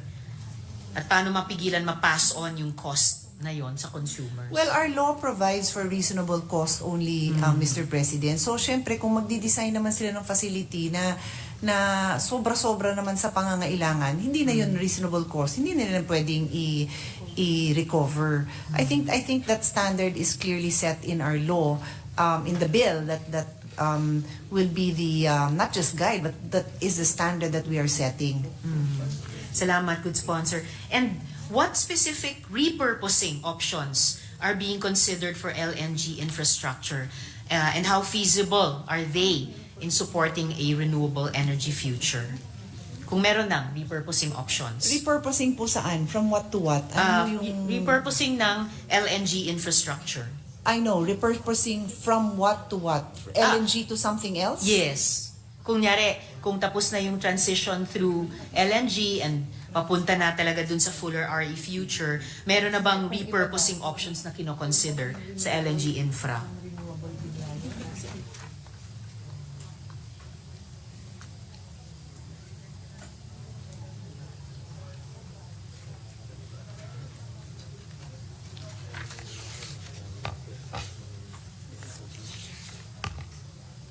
It appears that for now, they are not aware of a specific repurposing, I don't know what you call it, technology or plan.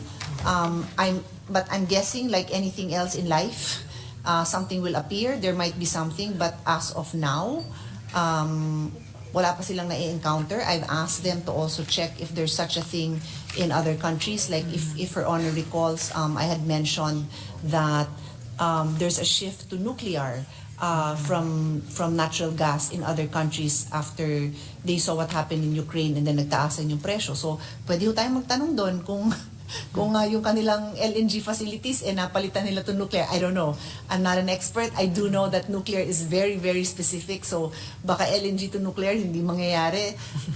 But LNG to renewable, medyo wala pa silang clear, wala pa silang nakikitang ganon.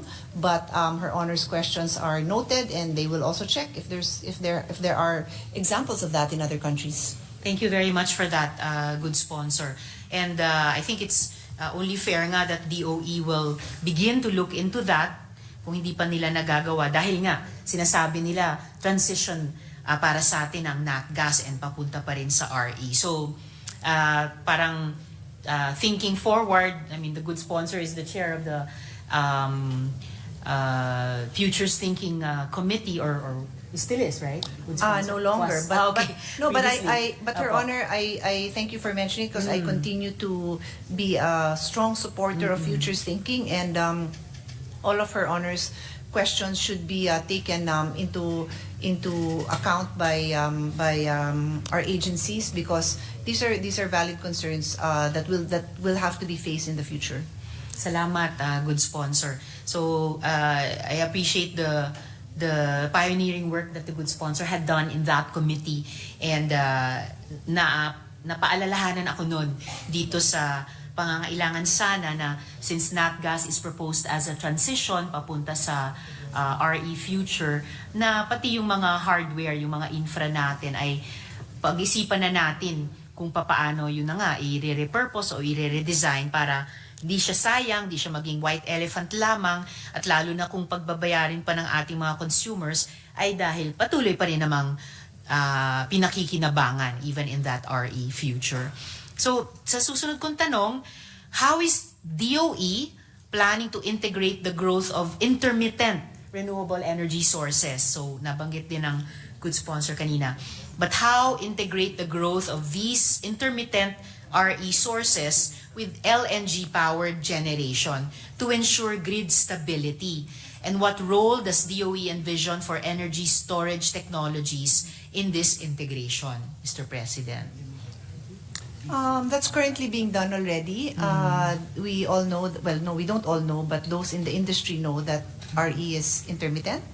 And so it is already being integrated because hindi talaga siya maasahan sa baseload. So as we speak, natural gas is already contributing to the baseload, and intermittent for intermittent sources, dun ho pumapasok ang renewable. That is our situation right now. Salamat, good sponsor. It must be a real challenge also for DOE na dahil yung isang end goal din nila ay grid stability. So in a way, that's a quantitative goal, and yung intermittence ng RE sources may be thought of as a quantitative problem, pero qualitatively, gustong-gusto natin yan. So it must be an interesting, certainly an important challenge for DOE or for NGCP for that matter, na yung magiging LNG-powered generation na maaring i-argue nila ay mas stable, paano pagsasabayin sa grid with the more desirable o longer term, or sabihin natin more strategic na RE sources kahit intermittent siya. So how will, by way of follow-up, how will DOE ensure that the flexibility provided by LNG doesn't become a crutch that slows down investments in more sustainable grid stabilization technologies like battery storage? I think I've answered that question, Your Honor. The energy plan, the Philippine energy plan, is to transition to renewables. But as Her Honor has just said less than a minute ago, this is an intermittent source, and so we have to rely on the sources that can provide for the base load. And if we look at what is being done now, that is exactly what will continue to happen probably in the next 10, 20 years. Thank you, good sponsor. I guess yung battery storage na yun na nga sa solar energy front, nakita natin yung improvements in that technology in the past years. But it is still far. It is still very far from. I'm very excited about it, but I had, that's one of the very first questions I asked in my briefing as chairman, and malayo pa yung ability natin to capture that storage. But yes, we are as hopeful as Her Honor in seeing that happen sooner than later. I'm glad about that, good sponsor. Yung shared hope na gano'n, dahil kahit papano, bagamat maaring hindi pa kaagad na mafu-fully realize yan, breakthrough na rin yung teknolohiya sa battery storage for solar energy, no, among other REs. At kung pwede ngang intervention yung battery storage na yan para gawing sustainable or gawing stable ang grid kahit habang sinasampahan ang mga intermittent but desirable because more sustainable na renewable energies, na sana bumilis at hindi bumagal yung investments dyan dahil baka nagkaroon ng parang learned dependence on LNG. And well, if I may yes, add, good sponsor. in a way, and to just point out to Her Honor how much I share her concern. Parang ganun din ang nangyayari sa atin, di ba? Nagkakaroon din tayo ng dependence sa coal kasi gustuhin man nating mga environmental advocates na mag-shift na kaagad, sasabihin sa atin na kasi mas mura to o kasi intermittent din yung supply. So that's why for now, we feel like our best option is itong transition fuel, but I take Her Honor's concerns very seriously na hindi naman tayo dyan maging dependent. In the same way, we don't want to see the dependence on the non-renewables because it will derail our transition. So I am with Her Honor 100%. Maraming salamat para doon, good sponsor. Huling follow-up dito sa topic na to, what measures are being taken to prioritize demand response and other smart grid technologies that can support renewable integration without relying on fossil fuels. The one you just showed me. Well, Her Honor, the number one response to that question is the priority dispatch. The law we have in place requires that renewable must be dispatched first. So yun na talaga. I mean, marami pa tayong pwedeng isipin. Of course, I can talk about more awareness, more campaigns, and other programs, but that is the number one step being taken. And then we have the Green Energy Auction Program, the Renewable Portfolio Standards, the Offshore Wind Policy Framework. But this, at the end of the day, build mo lahat yan, pero walang priority dispatch, di wala rin hong mangyayari. So I think I'll stick to that first answer as the most important step being taken. Maraming salamat. Most important talaga po, good sponsor. And the good sponsor's response highlights yung gano'ng ka-importante yung oversight function na ine-exercise natin sa Kongreso, that all of these ecological and energy laws, no, the ecology and the energy mandates coexisting in each of these laws, dapat talaga mapatupad in any energy reforms, including trying to see our way through a nat gas transition to an RE future. And what comprehensive measures is the DOE implementing to ensure that the entire LNG supply chain in the Philippines, from import terminals to end use, will meet or exceed potential future international standards for methane emission control? Mr. President. I've read into the record, Your Honor, the existing provision that we have in this bill that requires that we comply with international energy standards, Mr. President. International standards, regulatory standards. All right. Salamat, good sponsor. Before we reach the period of amendments, tignan ko ulit kung yung buong LNG supply chain na yon reflected na dun sa compliance natin with those international standards here in our bill.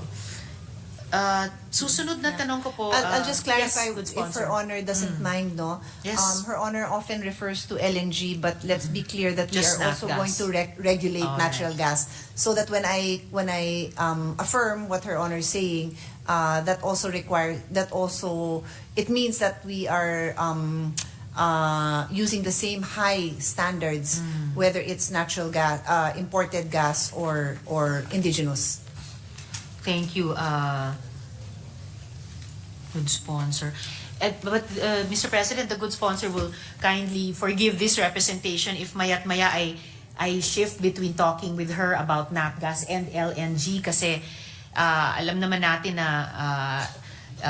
in transporting nat gas, necessarily nako-convert siya by a certain scientific process into LNG, and then that's where the regasification comes in at a later stage, kahit dun sa storage, kaya napag-uusapan yung RUs, where the R is the regasification nga po. But to be clear, yes, good sponsor. But to be clear, for indigenous nat gas, because of the existing pipelines that were built, there is no more regasification, so it is not LNG. That's why I have to clarify that it is gas. It is not being transported as liquid gas, and there's also no regasification involved. So that's why the more generic term is just nat gas. But obviously, if we're referring to imported gas, unless we're importing it from a place that is close enough to build pipelines, then and some will argue, which we will disagree, that any country is close enough, then that's the only time that it is LNG. Understood. Good sponsor. But in any case, in whatever state of matter it is, gas man siya o liquid man siya, in the case of kung may imported, yung basic na kumbaga, chemical structure niya ay yun. So, Correct, but I yes, just good wanted sponsor. to make the clarification because when Her Honor refers to, let's say, a certain standard and dapat ganito tayo sa LNG, then I'm even taking that statement further to say Yes. that covered din dyan yung indigenous nat gas Yes. kasi hindi siya LNG. Okay. Just to be clear, if years from now somebody quotes takes a look at our journal, in most cases the standards, the regulations will cover both all kinds of gas, unless of course it's just referring to that particular state, which is the liquid nat gas. Yes. Thank you, good sponsor. Further follow-up questions, and kaya medyo kinukulit ko ito, good sponsor, pasensya na, because nat gas is essentially methane, as we all know, and it's even worse than carbon dioxide. So, given the significant climate impact of any methane leaks, how will these emission control measures be independently verified and enforced, Mr. President?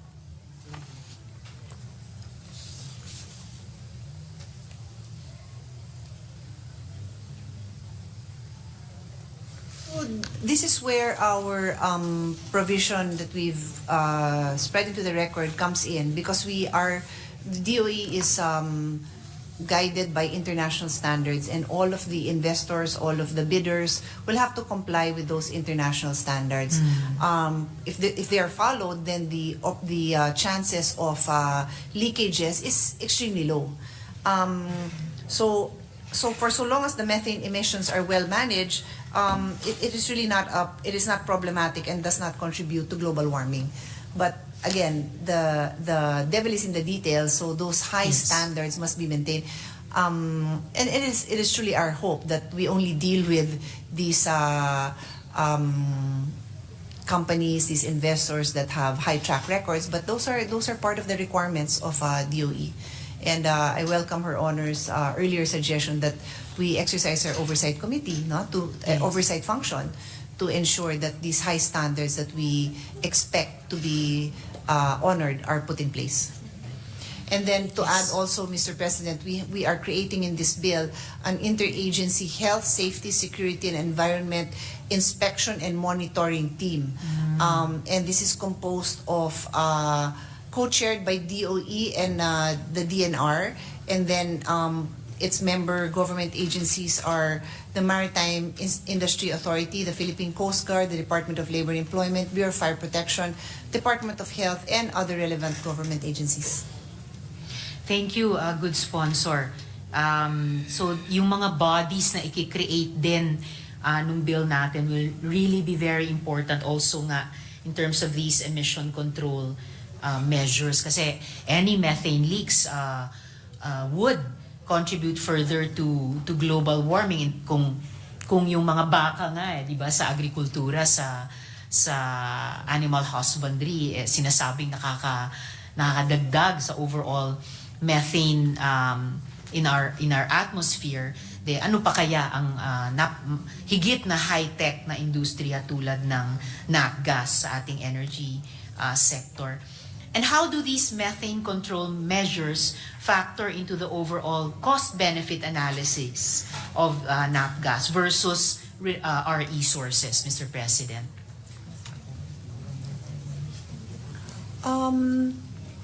The standards that are required to ensure safety when it comes to methane leakages are already part of the cost, the total cost incurred by the investor. So that's what they're prepared to. There would be no what do you call it? No investment. What do you call it? There would be no award to them if that was not taken into consideration. And then when Her Honor is asking for a comparison with renewables, well, with renewables, I'm not aware that is the issue, that there's a similar issue, but in terms of proper disposal of the end of life equipment like of the solar panels, nandyan din yun. Kasama din Yes. talaga lahat yan. Totoo, good sponsor. Although of course in terms of RE, kahit when we have to think about the decommissioning nung kung anumang mga equipment nila, hindi kasama sa mga problema doon yung methane control. And after all, and I'm glad na factored in na sa cost-benefit analysis, pati ng private sector investors ito, dahil in the same way na, in fact, yung major energy players natin sa fossil fuels or even sa coal, certainly sa petroleum, in fact, are also pioneers in the RE sector. And sila rin yung magpa-pioneer dito sa nat gas transition. So, it's good to know na factor in nila sa cost-benefit analysis nila. They can compare and contrast even in their own operations yung cost-benefit ng nat gas vis-a-vis RE and see how in each of these stages, and I would say, and I'm guessing the good sponsor might also say na dun sa strategic phase ng RE future, mas sulit yung cost-benefit analysis overall. I have two related points, good sponsor. Maybe I'll just put them on the record before going on to my next question. Just welcoming if the good sponsor would care to comment on either of these. One is that, nabanggit ko na rin pahapyaw kanina, the Philippines is signatory to the Paris Agreement and our NDCs committed a 75% reduction in GHG emissions. Now, nat gas is fossil and in fact is more toxic than other fuels according to scientists.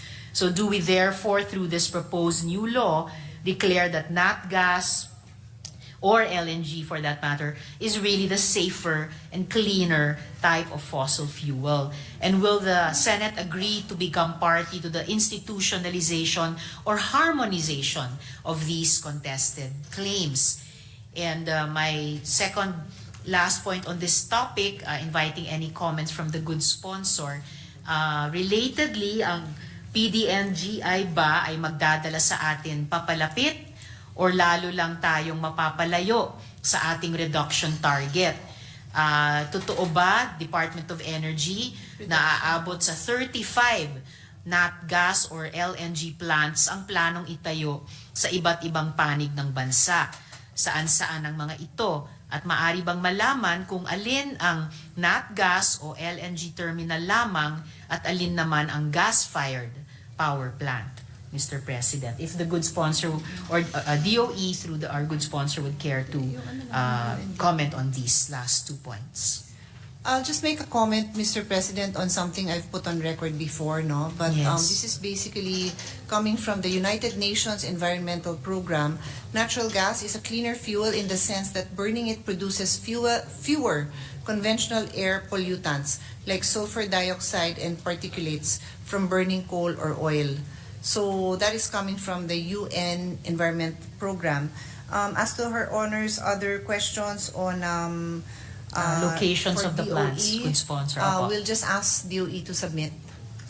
Thank you for that, good sponsor. Dahil ngayon pa lang may concerns na halimbawa sa pag-operate or pagtatayo ng mga bagong nat gas or LNG plants dun sa mga environmentally sensitive na lugar natin. Halimbawa dun sa bandang Verde Island Passage na center of biodiversity. Hindi lang sa ating bansa pero sa buong mundo. And just to make of record also, I'm aware of the earlier UNEP articles about nat gas, but these were followed by later UNEP articles na reviewing their own earlier pronouncements about how clean really or how safe really is nat gas. And UNEP pedaled back on their earlier claims that nat gas is that much cleaner and that much safer. So all the more, lending urgency na pang-transition lang talaga siya. Hindi siya pang long term. And I guess the shorter the transition, the better para umabot sa RE future. So, okay, kanina na simulan naming pag-usapan ng good sponsor yung, or nabanggit namin yung price. So, how is DOE factoring in geopolitical risks and potential price volatility in its long-term energy planning? And what strategies are being considered to mitigate these risks and ensure price stability for consumers? That question I've answered many times during the interpellation, but I'm very happy to repeat it because we have a chart that we often show, and either we can give Her Honor a copy or if there's time to show it here, where it shows that precisely because natural gas price can be volatile, the chart shows that because you have indigenous gas, that is what provides stability in pricing. So until we can provide Her Honor with that copy, which we have, I'm just going to make gestures with my hand. If you look at the prices of nat gas, it was going up and down, and then it really went up during the time of when the Ukraine war started. But if you look at the price of indigenous gas, it was very stable here. So that is precisely why we are pushing for more support and the creation of a really strong natural gas development, which will be prioritizing indigenous gas. Thank you, good sponsor, and this representation looks forward to the information that she will share regarding this question. That's it. Yes, So good the red line is the price of natural gas. And the blue line, which is quite stable, is the price of indigenous gas. So repeatedly during the not Her Honor's interpellation, the other interpellations, when the questions keep going back about nat gas being very volatile, kaya nga ho tayong may sariling atin, para nga may energy security tayo. This is what will provide us with energy security, indigenous gas. Thank you, good sponsor. And the record speaks for itself. That's also what I wanted to emphasize. It's not a prediction. This is the record. The dates here are this is 20 years? This is 2017, 14, 2010. 2010 until 2024. Yes, Mr. President, the minority leader would like to interject. Very interesting graph, Mr. President, with the permission of our sponsor. So yung LNG, ano bang color yung mustard yata, o orange? Orange, that would be now the cost of the power from the point of view of the consumer generated by imported natural gas. So that includes now freight plus the regasification niya. Twice, di ba? The regasification would be 2 times. Regasification would be once, but the liquefaction, yes, would also be one pa. So that already includes the red line already includes the regasification. The cost of regasification kasama na. Hindi gas siya. So na-liquefy siya, tapos transport siya at renegasify siya, and that's the yellow line, that's the orange line. Yes. Yes. So from July 2019 to July 2020, it was even lower than the indigenous natural gas, Mr. President. Is that how we interpret it? Na meron din siyang point in time mas mura pa siya even with liquefaction, freight, and regasification. Is that correct? Yes, once in a while. But to Ah. emphasize, if you look at over 14 years, it's a very, very small window.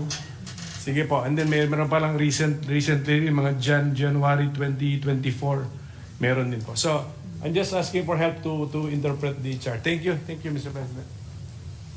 Thank you, Mr. President. Thank you, Minority Leader.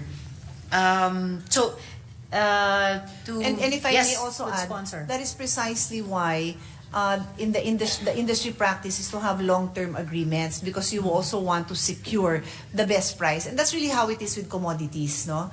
Ang lamang lang natin dito is not only is in the 14 years, not only is indigenous gas cheaper by far most of the times over the 14-year span, but there is revenue that goes back to the government. So we just want to emphasize that. Plus the fact of energy security. And when we say revenues that goes back to the government, idagdag pa natin doon yung savings on foreign exchange. Kasi that's another factor. Hindi tayo vulnerable sa mga foreign exchange rate changes. And then with energy security, we have more control than gas that is coming from other countries. Because like the example that I mentioned in one of the interpellations is that some countries, some suppliers just unilaterally canceled their supply contract was it Pakistan? I keep forgetting what country. Was it Pakistan? And they were left, like they endured major power disruptions because they were just so vulnerable. So I end with saying that I don't think there's a price you can put on energy security. Thank you, good sponsor. Just to make a record, follow-up questions about this, about the price of nat gas or LNG. Just to reflect continuing concerns, no? How does the inherent price volatility of nat gas or LNG compare to the long-term price stability offered by RE sources in the department's risk assessments? And what measures, and these are my last two follow-up questions for this second part of my interpellation, what measures are being taken to ensure that the costs of mitigating nat gas or LNG price volatility don't hinder investments in more stable RE sources?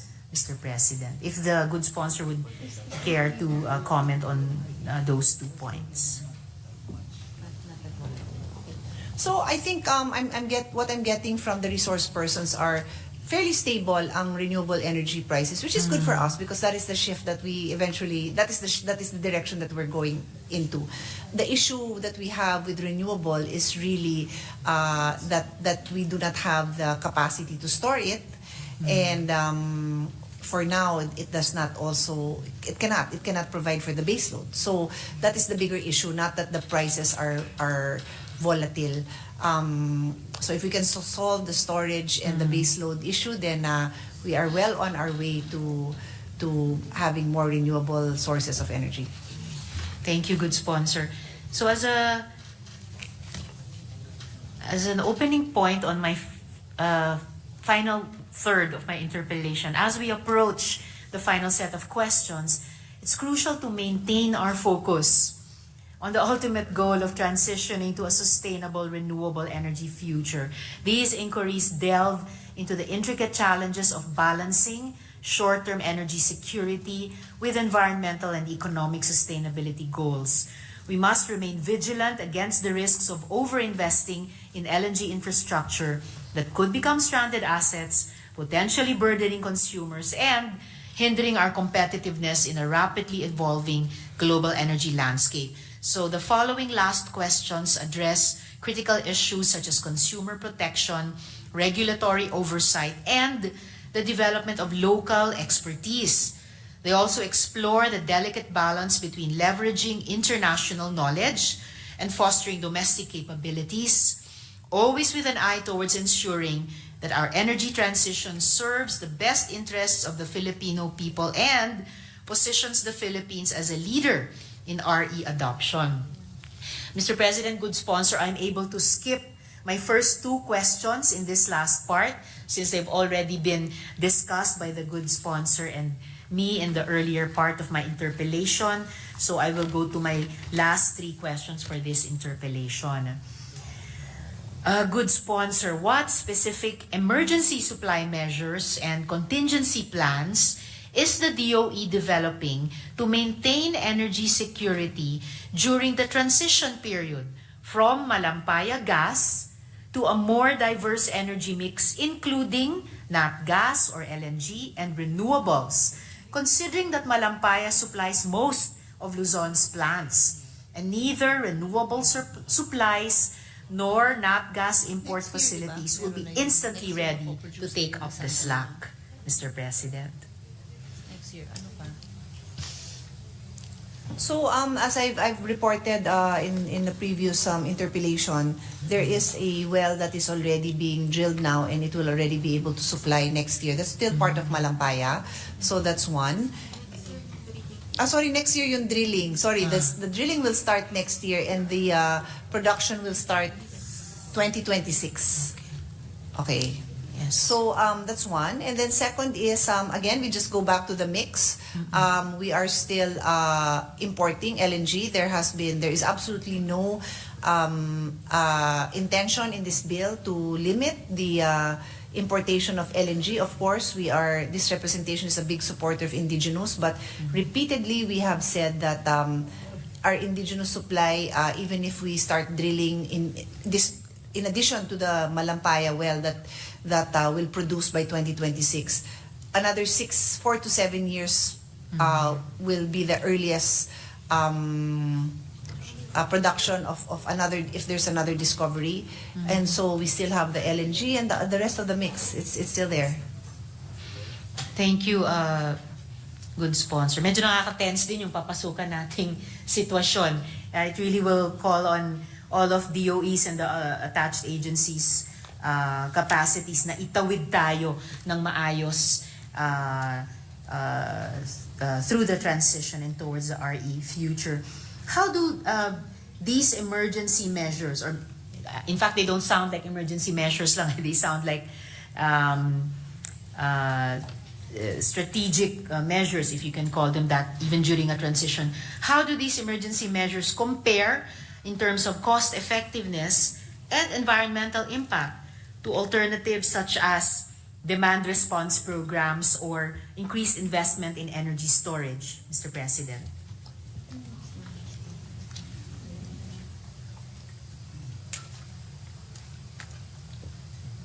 What does Your Honor? I've asked the experts. What does what demand response programs are Her Honor is Her Honor referring to? Okay. Ito, which ones in particular?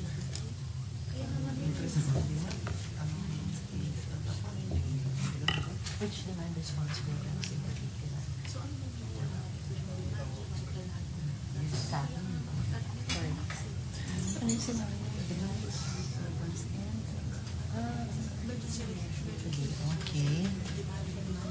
Okay. Good sponsor, I'll get back to you on which particular demand response programs. Pero I think we can pick up the question from the increased investment in energy storage. So how will this compare in terms of cost effectiveness and environmental impact dun sa emergency measures that we've discussed so far, Mr. President?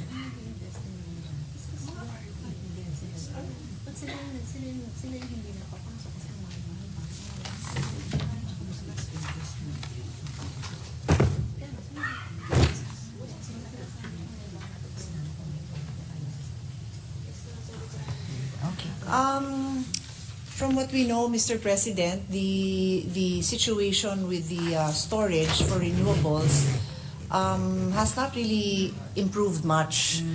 There are discoveries, but I'm told that they're in the developmental stage. So our desire is that they will be ready for production and that they will be reasonably cost. But right now, there's no way to compare because, from my understanding, they're not really commercially available. So I guess DOE has to accelerate bringing the first crack in terms of storage, for example, for solar energies No, it's not forward. DOE, Mr. President. It's the investors in the Okay. because sila ho yung nagpo-produce nun eh. Okay. So and it's not DOE. I mean, I wish we were in a country dito papasok yung mga investments natin sa DOST. If we can, but I'm guessing that other countries are way ahead of us in trying to develop this technology. So I'd like a piece of the pie in being a pioneer in that technology, but I think others are ahead of us, and there is not really anything commercially viable yet that will drastically change the landscape for now, Mr. President. Okay.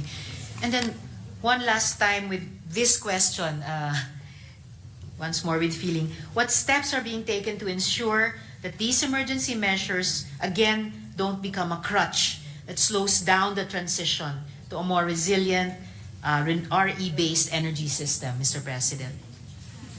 I think I've answered that question, Your Honor. Even Your Honor knows, I think, when you're reading the question that I've answered that. All right, but I guess we have to think out further how the transition doesn't become a permanent period and really eases the transition. There is a to the transition RE plan, Your Honor. future. Yes, Mr. I President. think, good sponsor. I think Your Honor and Your Honor, this representation would be both extremely disappointed if there was no transition plan. There is a transition plan, and I think what we can do as a legislative body with our oversight capacity is check how it's moving along. Maybe every 2 years, every 3 years. Yes, that's a good idea, good sponsor. Thank you. To my next question, what strategies is the DOE implementing to promote technology transfer and build local capacity in the nat gas sector? And how will these efforts be balanced with the need for international expertise in the short term? And I ask this good sponsor because just as we don't want to be dependent on the Chinese for running the national grid, we also don't want to be dependent on US experts who have been engaged with the DOE to always be at hand to keep the nat gas or LNG subsector running, Mr. President.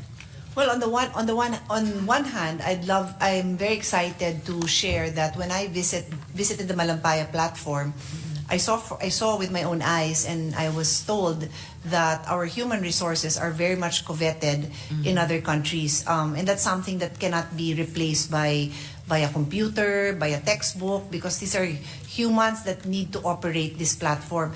And if the sad scenario, which I believe we will not go there, especially if we pass this bill, is if Malampaya ends up closing its operations and there are no other new drillings going on, we will lose these remarkable, well-trained individuals, no? Because even up to now, they're being pirated, they're in demand in other countries.